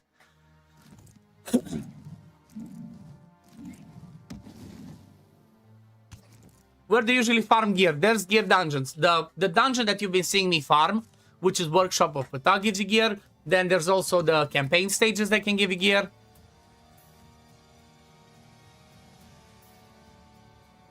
Yeah, Ragewood's, he's just joking as well. We're trolling. That's what people do, Big Bear. Trolling each other as much as possible. That's, if you're friends with somebody that don't troll you a bit, you know, you're not proper friends.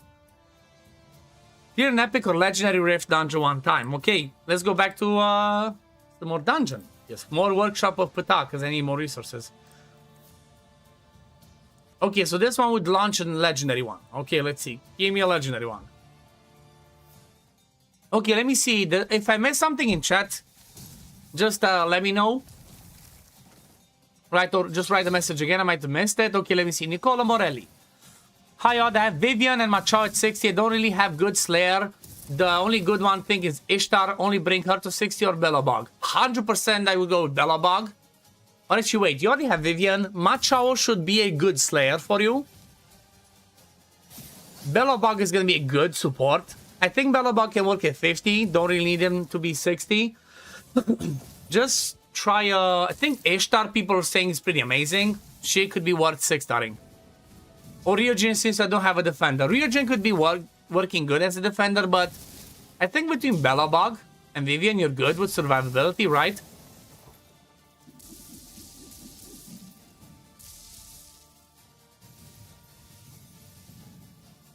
But if I missed anything else, do let me know in chat.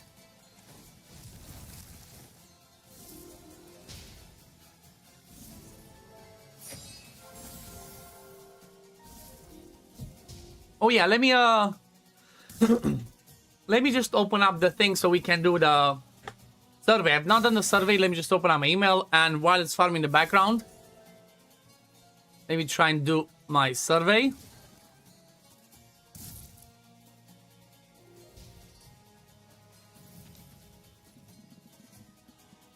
And we're gonna do it live together. Okay, put the email. Okay, let's see. Let's do this survey together.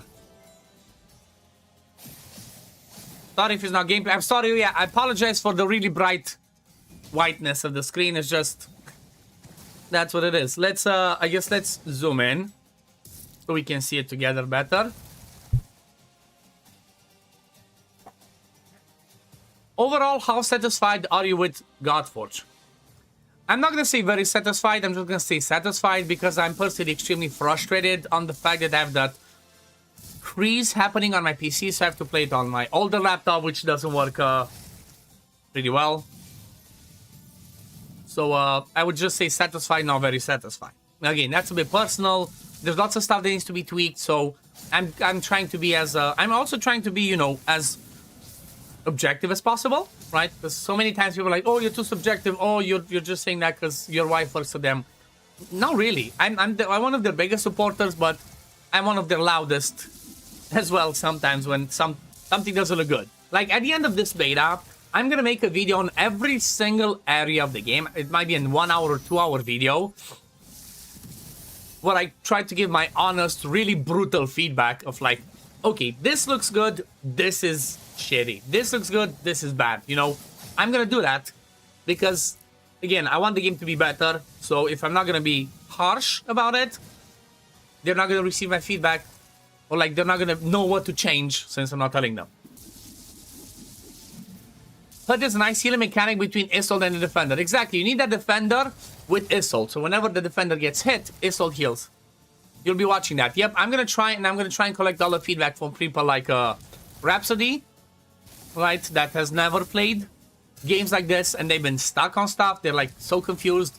Every type of feedback that Rhapsody gives me, that's gonna be really valuable for me when I gather all my feedback and I try to work on that video. Because it's important, right? It's important that this game is gonna be fun, not just for people that played Raid or Watcher or King Arthur, which is the same turn-based one, but it's important that this game is gonna be good and easy to understand for people that never played this genre. Like, if people only play Dragonair, like Rhapsody Lee in chat, right? She was confused. She had no idea. What do you mean by fodder? What do you mean by chickens? What do you mean by, you know, how do you rank up heroes? That's important, right? It's important that people know that because that's the one of the first mechanics in the game that you learn. And if it's not obvious or explained well in game, they're gonna quit. Arcana Network, 50G, good morning, good morning. Okay, let me just put this to a... actually, I'm just gonna do one replay. Did it just finish the rift? The mission? Oh, it did finish it. Okay. Did I do a rift? I didn't. I guess it just finished it because it's harder to get. I'll take it. Okay, let's get this. Ascending Wisdom Hero to 4-star. Okay. I already have a Wisdom here. I guess she's the closest. Or do I get him to 4-star? Because I might need to use him. Can I get him to 4-star easily? Okay, it doesn't use. We have to do it. Got it. Let me just do some of this. I just get Shinigami. Even I know Shinigami's bugged. Or maybe I get somebody else. You can do common cost less. Yeah, but I'm trying to see, like, if I'm gonna get somebody to 4-star, right? The Wisdom Hero to 4-star Ascension. Actually, wait, Ascend? Yeah, it says Ascend, not Promote, right? So since I'm gonna be doing 4-star Ascension, might as well do a hero that I'm gonna use, right?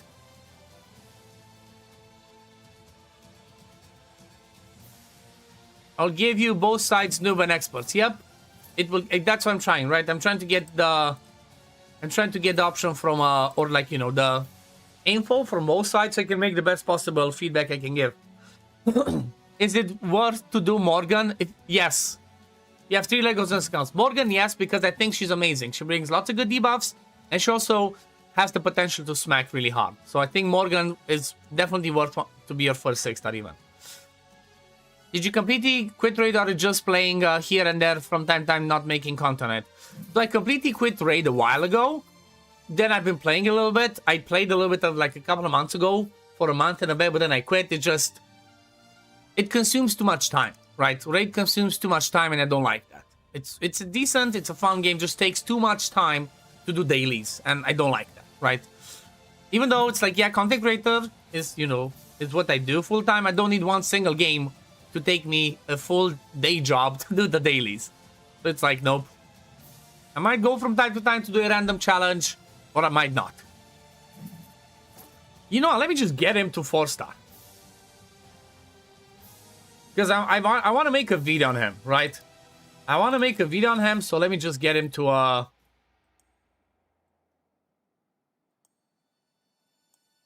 4-star. Oh, man.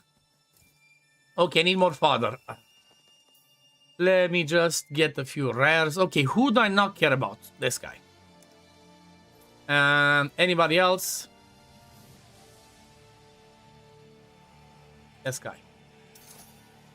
Okay, let's get Shaolin Monk to 4-star. He's Wisdom, he's an uncommon, and he's pretty fun. I might make a spotlight on him because he's awesome. Promote a hero 5 times. Okay, Ascend. There we go, mission done.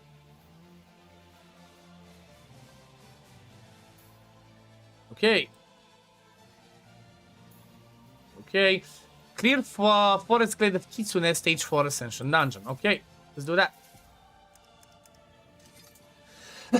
Did you okay, read that? Please, what is best way to get green spirits? Just have to summon uncommons because game wouldn't let me use a 2-star common. It should let you, right? It should let you use the 2-star common. You just have to maybe manually click it.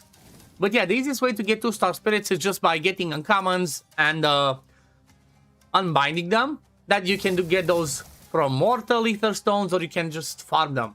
Mr. Sneaky, good morning, good morning. How's it going, brother? Welcome.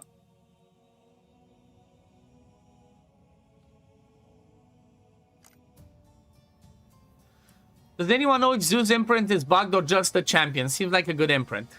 I don't know. I've not heard people talk about that.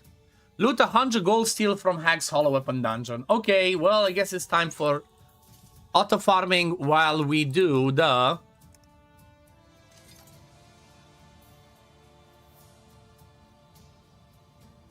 I think I need to select Enter Rift, or maybe don't. Maybe not do it. Let me just leave it to farm. So let's do this survey. Started doing this. Sorry for blinding you. Autofill using hero broke with the patch, I think. So might have, yeah, you might have to manually do that, Rhapsody. I think you have to manually click them. I think they removed the autofill so it doesn't accidentally take the high rarity, maybe. All good, all good. Waiting for exciting collab later this morning. Oh, who are you doing a collab with this time? I just thought what I would have done when starting to develop Godforge. Not sure if it would be possible or not, but I would have bought King Arthur code and reskin and change from there. Yeah, I think it's better they did their own thing. It's different. Morning, Mr. Mo. Simon. Oh, nice. Yeah, I think I need to catch up with Simon myself. I haven't done a collab with him in a while. Might have to try and see. Maybe after the second beta, I might do that. Or after this. I know he's a busy man. Getting super weird connection errors all of a sudden. Game was flawless before the update. I mean, it might, you know, that's what happens. Beta and stuff. Sometimes you fix something and it just kills something else. Okay, let's see. How likely are you to recommend Godforge to a friend? Honestly, 10. Because of the fact that I have massive faith in the team. Just straight up. Which option best describes how you typically access and play Godforge? Primary, PC, Mac, occasionally on mobile. I kind of do both, right? Just PC has been a little bit, you know, laptop, good. The one where I'm streaming from now. So if it looks a bit bad, it's because it's an older laptop. PC just doesn't like the you know, the game. It just freezes between every action. They have a wonderful community manager. I think you may know her, and a collab could be fun. Yep. I should collab with the missus. That's true. With Susie at some point. How satisfied are you with each of the following aspects of Godforge? Rate each on scale of 1 to 5. Very dissatisfied, 5 very satisfied. No, here's the thing, Buggy. It works perfect on PC. Just specifically mine, it doesn't like something. It doesn't know how to communicate, how to send information right to my CPU. It only sends it to like 2-3 CPUs and it overuses them and just makes it freeze for me. Before every single action a hero takes, it freezes between 1 and 5 seconds. That's just a me situation, but there's also a lot of other people that have that. It's specific CPUs, right? Specific processors doesn't like.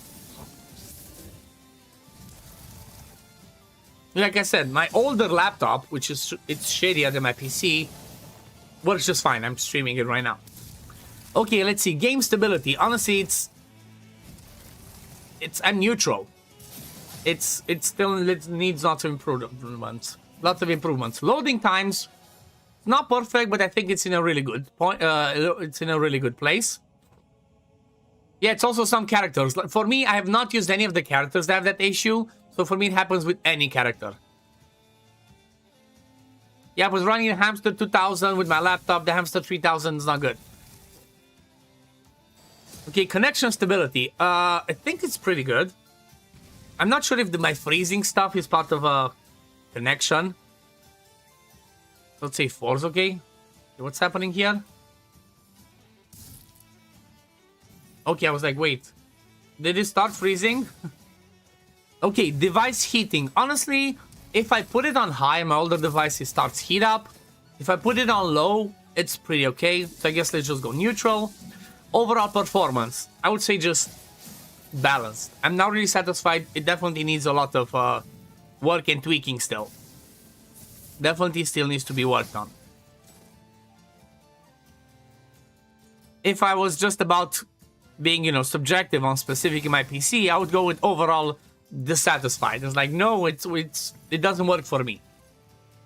See, I can be objective here. If people think I'm too subjective sometimes. It's like, yeah, I'm more positive because I have big, you know, I have high hopes and I have faith in the company. Just sometimes they do need some more harsh feedback. Okay, how satisfied are you with each of the following aspects of Godforge?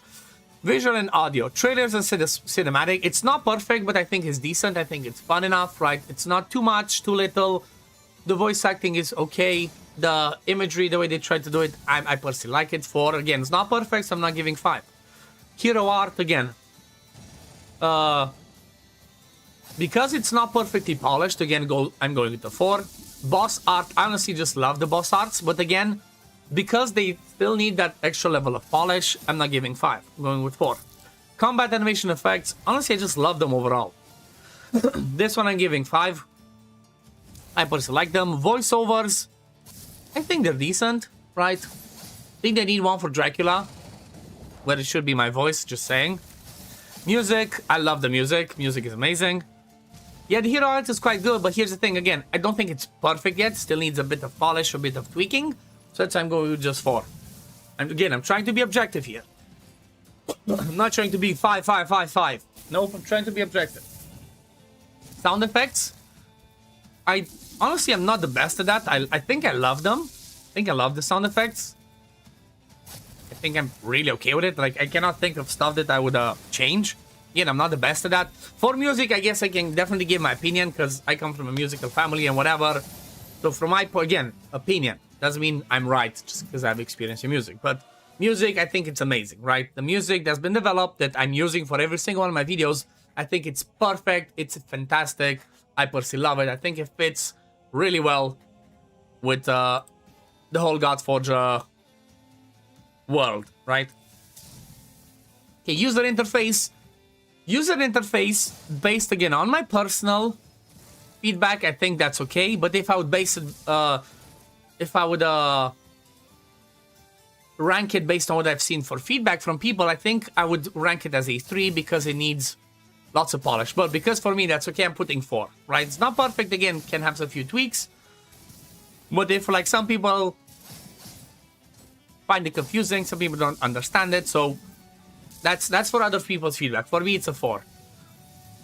User, there we go, exactly what I was talking about. Rhapsody says user interface is a 2 for me. I think first week should have tutorials that you can turn off at will. Exactly. See? So that's why we're gonna have different opinions. For me, it's 4, but for someone like Rhapsody, it's a 2. Okay, let's see, next one. How satisfied are you with each of the following aspects of Godforge? Fun factor, I'm loving it, 5. Daily gameplay loop, 5. I love it. Difficulty curve for campaign, 5. Again, my opinion, I personally believe they've done a fantastic job for this. Giza or Giza01, thank you for the follow on Twitch, welcome. Difficulty curve for dungeon, again, 5. Again, from my point of view, I think they nailed the difficulty curve of the overall gameplay and the difficulty curve for the... or like the economy overall. I think they did 95% perfect. Some tweaks could be needed, but from my point of view, based on what I played and seen, I think they did a fantastic job. Senia, thank you for the follow on Twitch. Welcome, welcome. Similar thoughts to me, Rhapsody. UI UX isn't bad. There's just no explanation about how it works. Yep, definitely need to work that. Had a 2 as well. I thought it did the job, but it wasn't intuitive to use, especially for certain areas like scroll conversion. Yep. So, you know, maybe because of that, let me just put it as a 3 myself. But let's get back over here. Pacing and cadence of storytelling. Again, 5. I don't think it's too little and I don't think it's too long. So I think it fits. I think it's the right balance between people that actually care about it and people that don't. I think it's made short enough where it doesn't feel like you're sitting there for hours, and I think it's long enough for people that are actually really interested in story. They can check it and read it and live it. Yep, Musashi is good, just he's single target. Okay, next one. How satisfied are you with each of the following aspects of Godforge? Gameplay system. Combat strategic depth. I love it. 5. Combat feel and impact. Again, I love it. 5. Hero progression systems. This is like hero leveling. Maybe in certain situations a bit slower, but I think that's intended, because if something is too fast, again, you level up people too fast and becomes boring, so I think that's fine. It's like lots of this is complicated because a lot of us are like, I want to level up my legendary first. Oh, I don't get ascension pots. Well, supposed to start with rares and commons, whatever. Weapon equipment systems, 5, I love it. Build variety and choices, 5, I love it. Boss encounters and mechanics, 5. It's just, again, this is my opinion. I just love it. You might see that putting lots of 5s, but if you got the other stuff at the top, what I actually thought it wasn't good, actually was, you know, gave some different feedback. Again, this is just my opinion. Even though you can convert keys until I watch Sneaky's video. Oh yeah, you can do the small into big one. Golden Guardian, we need a Gold Guardian, yep. Now the game doesn't eat our chickens, no. Gold is always controversial, exactly. Have they fixed weapon ranking in this patch?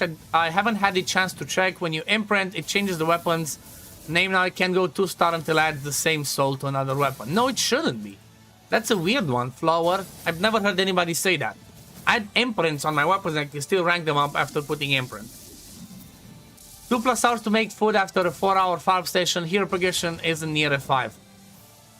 I mean, that's not what I'm thinking about hero progression, not about farming. And I'm not going to rank that because I know that they're going to be implementing a mass promote, right? I totally understand that. Hero progression system, like, yeah, ranking them up sucks. What I hear in hero progression system is how well does it change my experience, or how does it make me improve advancing in areas if I rank up a hero, if I send them, if I upgrade their abilities. How beneficial is that? How game-changing is it for the game? That's what I think when I'm talking hero progression system. When I hear hero progression system, I don't hear hero promotion. Because like if it's hero promotion, then like, yeah, that's a 1 or a 2, because we need mass promotion. Progression system is different to promotion. That was Dinshin Alpha. I personally upgraded the weapon to 2 after I put an imprint on it. That's so weird.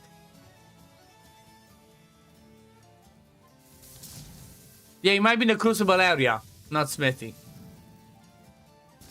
But like, yeah, I hope that's clear about hero progression. So hero progression is different from hero promotion.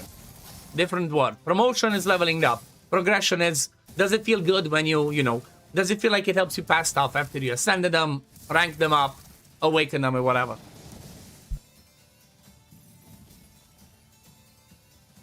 Okay, let's move over. How satisfied are you with each of the following aspects of Godforge? Ruby Shop. I think the Ruby Shop is decent. It's not perfect, right? The best thing for the Ruby Shop, you get summons, you get gold. I'm not sure if there's anything else that could be interesting in there. Maybe they could develop more on that. So I'm just going to put it at 3. Because right now, the only thing I would buy from there is gold, and that's it. So you know what? Maybe Ruby Shop needs more implementation, so I'm going to go with the 2. Gold Emporium, 5. I fucking love it. Gold Emporium is amazing. It's insane. Ruby Shop, maybe could get some more stuff. I don't know what. Energy draws is your drawing. You know what? It's actually, yeah, energy, summons, and then gold. And the XP stuff. So maybe I'm too harsh on the Ruby Shop. Let's go with the 3. And a few things about battle screens in Discord last night. Yep, I didn't get a chance to check them yet. That's what I'm going to check afterwards, Rhapsody. Okay, let's see next one. Please indicate your level of agreement with the following statements regarding the updated Fate system. Clearly understand how the Fate system works. Strongly agree. I understand that it's pretty obvious. I think they did a mistake here. So I think some people would... I think the way they did it, some people might actually click the wrong thing. Because so far, lowest rating was to the left and highest to the right. People go here and accidentally go strongly disagree. I think they screwed themselves over with this one. So if they're gonna get confused, if they're gonna get confusing ratings over here, it's because people that don't specifically read, they might just click based on the previous ones. It's so funny. I might just have to let Susie know about this, so whoever checks this whole thing to be aware that the 10 might be confusing. I think it's essential so people don't just pass without... No, I think people do that. They'll be like, yep, read, yep, read, yep, read. So if they're gonna get a ton of strongly disagree, it's because people are now reading perfectly. So, yeah. I think they did it so they can tell if people mindlessly click through. It's a control system. Oh, that's smart. That's true. That might be the case then. I almost accidentally clicked strongly disagree. Interacting with face system feels satisfying. Yes. Yes, I personally had really good interaction with this. I'll give an example. Starting to play at the beginning, it felt like my Svarog was never getting to his ultimate. But after giving him faith on the speed, on the boots, and some faith substats, definitely feel like he comes to his ultimate faster. So, in me interacting with the faith system and the faith stats specifically, definitely felt like it's an impact if you choose to specifically build for it. So I strongly agree. Feels satisfying. Think you misread that on your phone. Exactly. See, they said you strongly disagreed. Just checked again. I have the staff Art of War on Heimdall at level 6. I want to use it as a chicken for the other staff Art of War. And to go to 2-star, I can't. Oh, maybe it doesn't let you because it's leveled up already.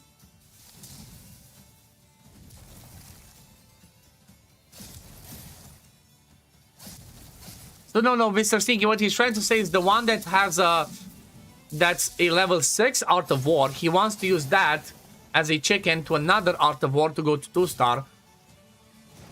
Maybe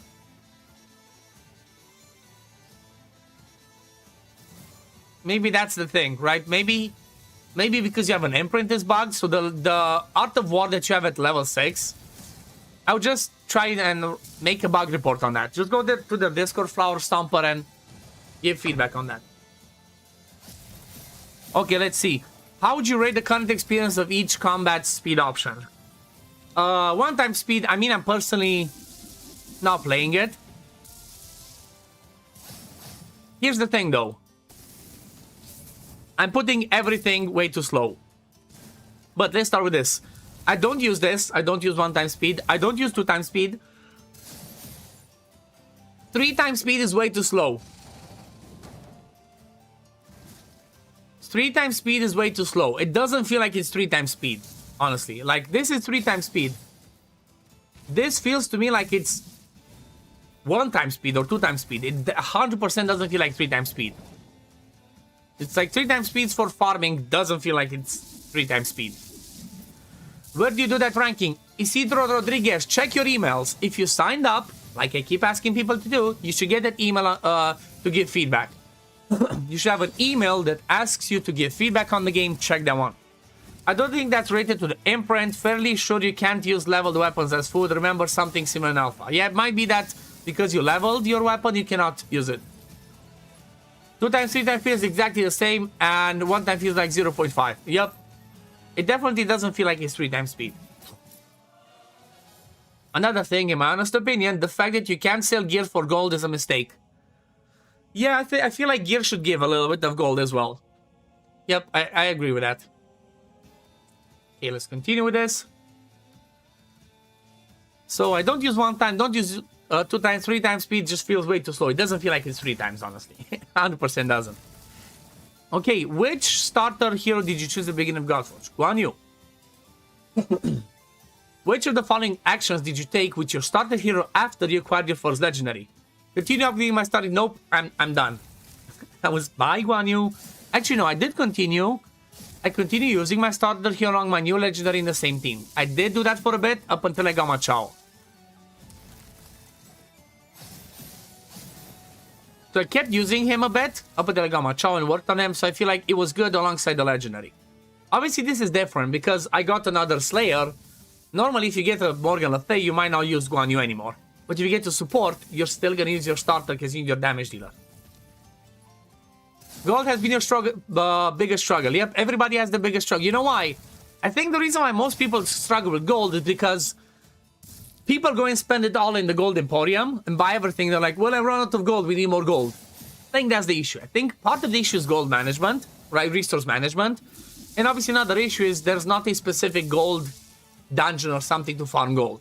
I'm 100% sure most people, or the majority of people that have gold issues, is they went in the gold emporium and bought all the stuff, started buying armor pieces, and they're like, well, I don't have any more gold. I need a place to farm gold. I'm pretty sure that's the case. Much more super strong unit. 100% agree. It wouldn't be an issue if gear only used Rivenite, but it uses both. Yep, that's true. Exactly. So since it uses both, it should sell for a little bit of gold. Okay, let's see next one. 14.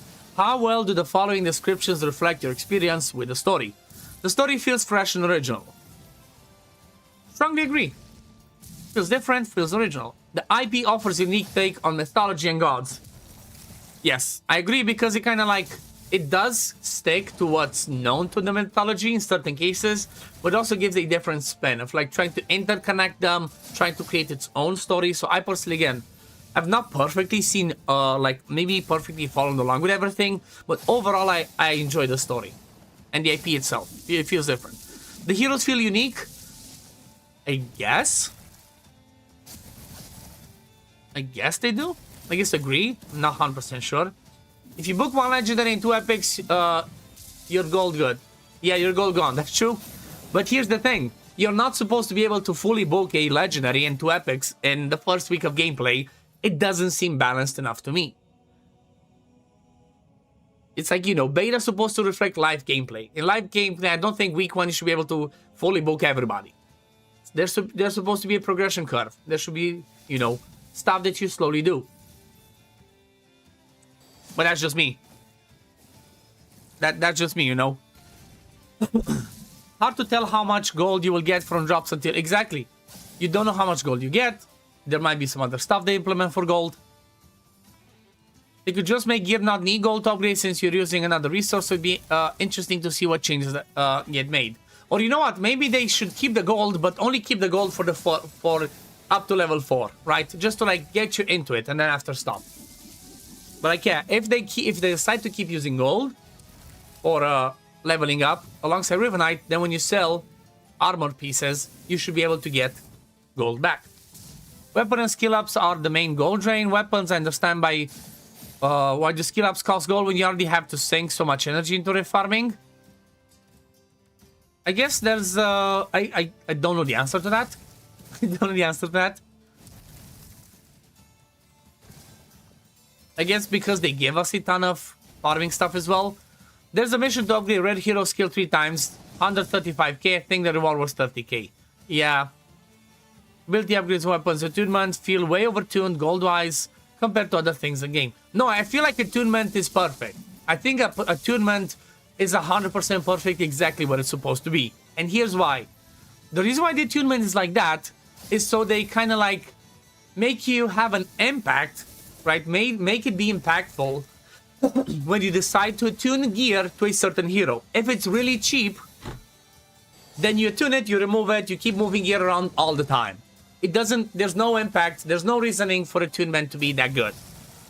Or like have an impact, feeling like it's impactful, right? If it was really cheap, it was like 20k gold, you attune, you remove, you attune, you remove, you attune, you remove. No, I feel like the attunement is perfect what it is. Right? It just makes you really be like, are you sure you want to attune it? Yes, okay. If you decide that you want to move it, somebody else, you're gonna have to attune again. You have to pay the price. So I personally believe the attunement is perfect exactly as it is. Again, I'm not sure if the value is correct of gold or not. I think it's good value. It's supposed to feel like it costs you something. Are you sure you want to do it? And then if you lock it, it's like, okay, it costs you something, but here's the benefit. Okay, engaging with the story makes me want to experience more of the narrative. Yes, strongly agree. I love the story. I want to hear more. I want to get more info on them. I want to experience the story more because it's fun. It's awesome. I love it. After experiencing the story, how much did your interest in collecting the following heroes increase, if at all? Honestly, I'm not gonna lie. I kind of skipped. I did on the phone, so I didn't really see the Ryujin one. So I'm just gonna go increase moderately. Heimdall. I don't think it. Honestly, you know what? I don't think actually seeing the story made me want to get a hero. Like, I'm not that affected in that way. Keep farming, we're good. So I'm not sure how I would answer here, right?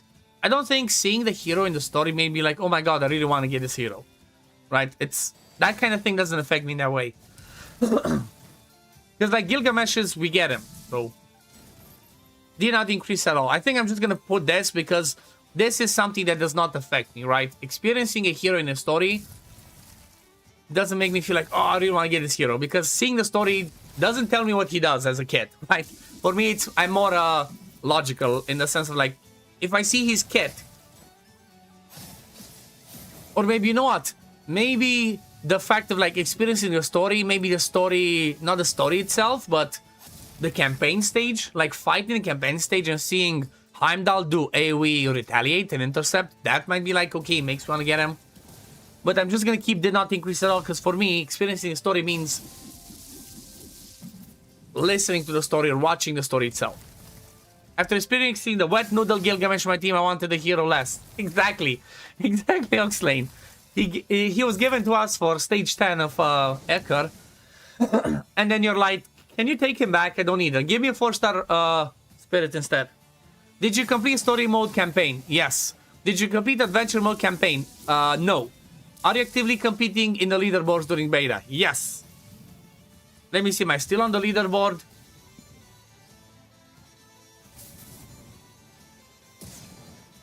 I was at the top anyway. I was, sorry, at the bottom. Nope. I'm not there anymore, so I need to push again. I was like 93 yesterday. See where I'm at. Man. Right. Okay, let's go. OddOneGaming. Searching, showing zeros. There we go. 118, 336. So basically, I need to get good. Okay, let's see. Anything else you'd like to share about your Godforge experience? I'm not gonna write anything here because I'm gonna be making, like I said, at the end of the beta, I want to make a big video that might be like an hour or 2 hours video, where I want to pretty much go over every single area of the game, and hopefully, you know, I'm sure I'm gonna forget stuff because there's so much to talk about, but I want to touch on every single area of the game of like, okay, let's talk about champion acquisition. I like this, I don't like this. Let's talk about, hero acquisition. Let's talk about hero promotion. I like this, I don't like this. Skill ups, I like this, I don't like this. Gear, campaign, everything. I want to go over that, and also I'm going to try and share all the feedback that I got from people like Rhapsody Lee, which is somebody who never played the game in its genre, in the sense that turn-based, with ranking up people like, you know, you need fodder to rank up from 2 to 3 to 4. She has given me a ton of fantastic feedback. I'm going to try and go and read everything again that she said and include that in my feedback video at the end. And obviously when I release that video, if it's going to be 1 or 2 hours, I'm going to have chapters and everything, and then I can share it with the devs. Your top 10 on leaderboards over the first few days until hit some blockers and progress slowed down a lot. I fall away now. Yeah, I'm just doing it for the sake of like, no, I'm not like, oh, I need to be top 10. I'm just doing it for the sake of like, you know, tiny bit of bragging rights to be top 100, and then, I don't know, feeling like I'm competing brings enjoyment to me, right? I'm not able to compete as much as I would like to, like I used to do in the past, because, you know, I'm a dad now, that's my first priority, plus Susie's the CM, so most of the time, if something happens and, you know, we don't have my mom to help with baby girl, Susie takes priority in helping as a CM. This helps more of the community, and I'm with baby girl. I'm not the ultra grinder used to be, but I'm still trying to have fun. Your viewpoint is fantastic. It's honestly, it's one of the best ones that I personally cannot get as easily from other people, because most of the people that follow me on this channel are raid players or ex-raid players, and raid has the same system as Godforge, so most of the people already understand that. Whereas you, that comes from Dragonair, comes with a fresh perspective from it, and you definitely bring the best possible insight that I could share to them. So you're really, really appreciated. Really, all of your feedback is extremely helpful. Still aiming for top 100 if I can. Okay, let's submit this so I don't forget. Again, 19, I didn't put anything else, because I'm gonna make a specific video on that.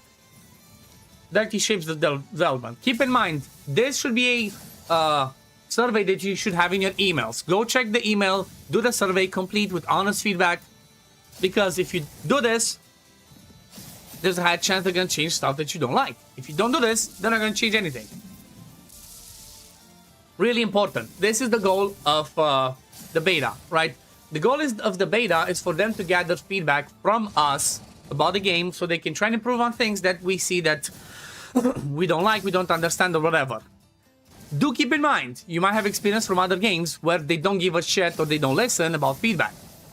Raid, I'm talking about you. But this is the reality. They've proven time and time again that Fateless is different. Godforge is different. And that's the main thing that I believe before we even get into the game and the graphics and the mechanics. Before all of that, the thing that makes Godforge and Fateless as a development studio, the thing that makes them stand out is the transparency and their actual ear down, eyes down to the community and their interaction. Like you see how many games can you say that you see the CEO of the game talking in Discord? Like the way you see Simon, Sham, and Dan talk in Discord, they interact with people. How many games can say that? I'm telling you, zero. None. Right? That's the first thing that they bring. And from there, everything else goes, right? They're transparent, they listen. There's even tons of example stuff that they, Am I dying? No, okay. There's even lots of examples of stuff that people gave feedback on, and it's in the game, right? There's tons of examples like that. So, definitely feedback is extremely valuable. Feedback is more valuable in Godforge than any other game that you played because they specifically listen and they want to make the game be as good as possible for the viewers, for the players. I just found out today to get the last star on the final stage of Ekar, the requirement list are wrong. You have to use 2 Izumo. Yep, 2 Izumo or 2 Olympus. Hey, got a rift key. Won't be long until the little one is challenging you for the leaderboards. Exactly. She's definitely going to be a gamer, right? She's got to carry the legacy. She's got to carry the legacy. Hope there is room to type all in that box. They're going to get an earful from me. I mean, type as much as you can. If there's not enough room, Rhapsody Lee, make sure you go to their Discord. If you're not in there, I can share the Discord here. But in the Discord, there's a channel. So under the Godforge one, let's enter a rift, I guess, while we're there. So let me see. Let's go in the Discord. There should be beta FAQs right over here. Wait, that one's fighting. Let me just get this again. So beta FAQs, non-issue patch notes, report the bug, submit feedback. You open the submit feedback, and then over here, you can put everything, and then you can add as much feedback as you want, right? It should be feedback types, whatever. You can go and do this over here, right? If there's not enough there. I'm back, good morning. Welcome back, Reggie. She'll be stream drumming, yep. Exactly, she's gonna be I think she's definitely gonna be a musical one. She loves everything about music, so she might not be a gaming content creator, she might be a music content creator. And I'd prefer that. The music industry is not the best. Like even in small country like Romania, I don't like certain practices that they do for music, right? Unless obviously you do solo stuff and whatever. But if she's gonna be a musician, I'm obviously gonna support her, but she's not going anywhere without her dad. I'm gonna be her manager. Nope. Especially as a girl, you know, I'm definitely gonna be overprotective because, you know, being the father to a daughter, I'm definitely because I know how dudes can be, right? Not necessarily me, because honestly, I'm the exception to the rule. I'm not your regular type dude. I always try to be respectful and protective of women and stuff like that. I've never been, you know, somebody try to take advantage, get women drunk or stuff like that. No, I guess the best word would say I always used to be honorable. Like as an example, I never cheated in my life, even if I never was okay with a girl. So because of that, I'm trying to obviously first of all teach her and show her how she's supposed to be treated by her partner as she grows up, by treating her Lily's mom right, Susie? It's like best way to treat your child something is just show them, not only by saying it, show them through your actions. Look for the drop down. Yep. Morning polls. First flawless from the patch wall, then you got Pazuzu. Pazuzu could be interesting. I was already told if you have a son, you have one. Okay, if you have a daughter, you have hundreds. Exactly. Exactly. If you have a son, you only have one dick to worry about. If you have a daughter, you have to worry about hundreds. Here's the thing, though. Here's my plan. Here's my plan for growing. For the baby girl growing up. When Lily is gonna be around teenager age, right? Let's say 13, 14, whenever dating starts. I'm sorry, she's not allowed to date before 14. Like, don't care what anybody says. Even 14 is a bit pushing it, you know, but, you know, having a boyfriend, being cute, whatever. So, that's the first thing, right? Once she gets to a teenage age and, you know, there's going to be boys starting to court her, my goal is going to be, at that point, when she's a teenager, I'm going to start going to the gym or working out at the house. I want to be fucking ripped, right? I don't want to, like, be verbally aggressive towards the future contenders or threaten them. I just want to look like I could kill them. If I get what I mean. I just want to look like a threat, right? So I just want to be like, if you do wrong by my daughter, I'm coming for you, right? I don't have to say it, I just have to look it. That's my goal. I want to be ripped and have a couple of friends that look ripped, right? I want to intimidate. Not threaten, just look intimidating, right? And I want to have a couple of friends that are the same, right? And when, you know, kind of like Bad Boys, right? When they come to pick him up. Or there was another movie, I think it was Den of Thieves, right? Den of Thieves had a scene with 50 Cent. The dude comes to pick over a girl. He gets the dude, puts in another room. There's like lots of gangsters in there, and the guy's like shitting himself. Physically intimidating is the way to go, man. Exactly. You just gotta look physically intimidating. So, unfortunately, in Romania, we don't have guns. If it was US, then like, yeah, when it comes, like, I'm cleaning my gun. Fair enough. But it's not a thing in Romania. So because guns are not a thing in Romania, just look intimidating. Brava asta înseamnă să fii bărbat adevărat. Yep, that's what I'm trying.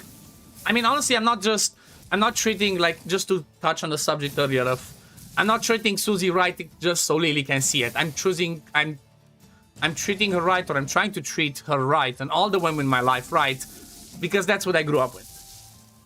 And I learned that I need to respect women. I'm trying to respect them, and, you know, not just women, anybody, right? As long as they're respect. If people are not doing my respect, like, I can always pay with the same coin. Just obviously I'm more lenient, maybe towards women.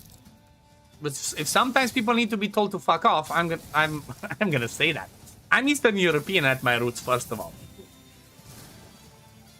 You need to be intimidating, but if you really want to scare them, Susie needs to be even more intimidating. She'll be far more effective. Maybe Susie should get a gun. Your mom would slap your ass, alright? Exactly.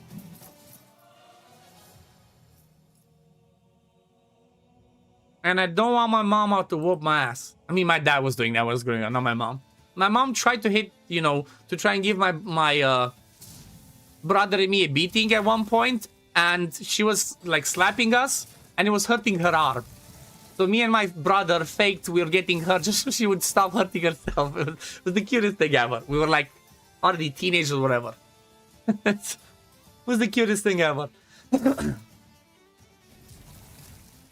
Like, yeah, both me and my brother were mama's boy, but not like, I don't know how to say that, you know, mama's boy sounds like a little bit bad.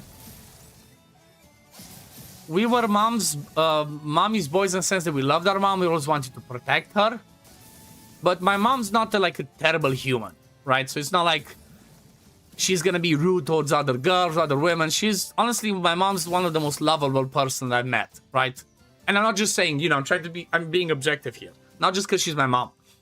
I swear, I don't think I've ever heard anybody say that they don't like my mom. Ever. Workplace, family, whatever. Everybody likes my mom. She's just that, you know, lovable person. She never wants to upset anybody. She always tries to, you know, make things be okay for everyone. She always tries to, you know, make everybody happy. And that's why in a sense of like, yeah, I always love my mom. Nobody dare hurt my mom. Same thing as now, right? My daughter, my wife, my mom, nobody dare try and hurt them. They're screwed. My dad, he's a dude. He can look for himself, right? Look out for himself. Still, not allowed even for my dude, but it's, you know, women in my life are a bit different. Is there a way to see what characters drop in campaign levels? No, there's not. No, there's not. And that's gonna be one of the feedback that they give. They need every other stage in the game has a drop info. Campaign needs to have a drop info. Show me what can drop, right? When it comes to characters, when it comes to XP, gold, to anything, right? Just give me that info.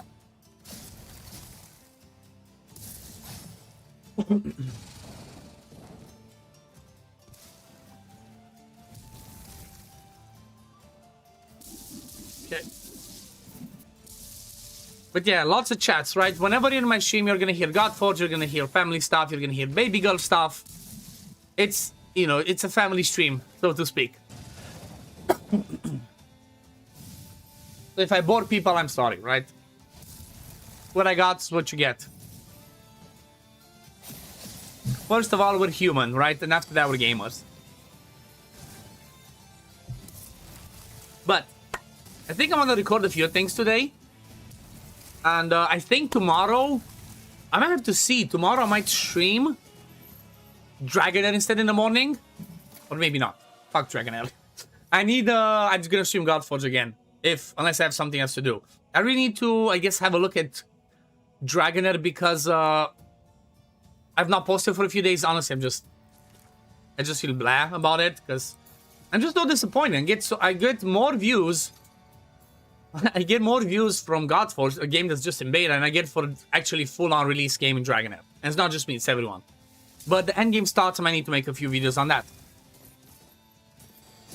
That should be if you bore people, then tough shit. Yep, exactly. Have you 3-starred last campaign boss? Yes. Amar Skull, if you're trying to 3-star it and you don't understand, you need to use, not what it says for requirements, it's either Izumo or Olympus. Right, I think that's it. Izumo or 2 Izumo or Olympus heroes. The wording is not correct. It works, you just need to use different ones. Oh yeah, one of the videos I'm gonna make is gonna be a patch notes, right? Reading the patch notes. Going over that. So, I guess if you wanna see what changed, keep an eye on my channel. That's gonna be one of the first ones. Oh my god, am I dying all of a sudden? But, I guess for now, we can leave it at this. Need to take a break. I'm hungry, need to move and stretch a bit. Let's see, is anybody live on YouTube? Nobody's live on YouTube. YouTube never gets the love, unfortunately. I guess I'm just too much of an early bird. Nobody's live on YouTube that I can, like, redirect to. DH is in between for a couple of days and I'm doing your 3 account dailies, but glad that dumb challenge is over. Yeah, I hate Crisis Rally. I hate Crisis Rally, I don't like it.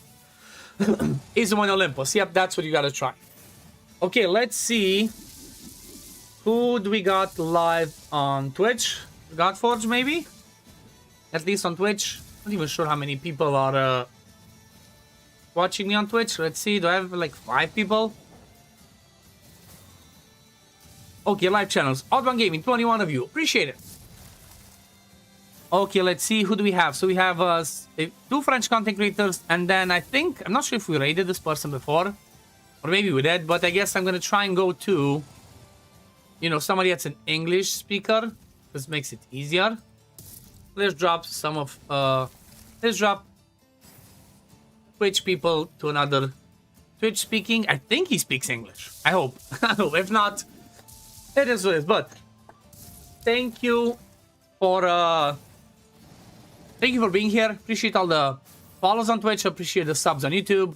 Hope you enjoyed the stream, everyone. Keep an eye on my channel. I'm going to be dropping YouTube videos. But for now, peace, love, take care. And I'm going to see you in the next one. Bye-bye.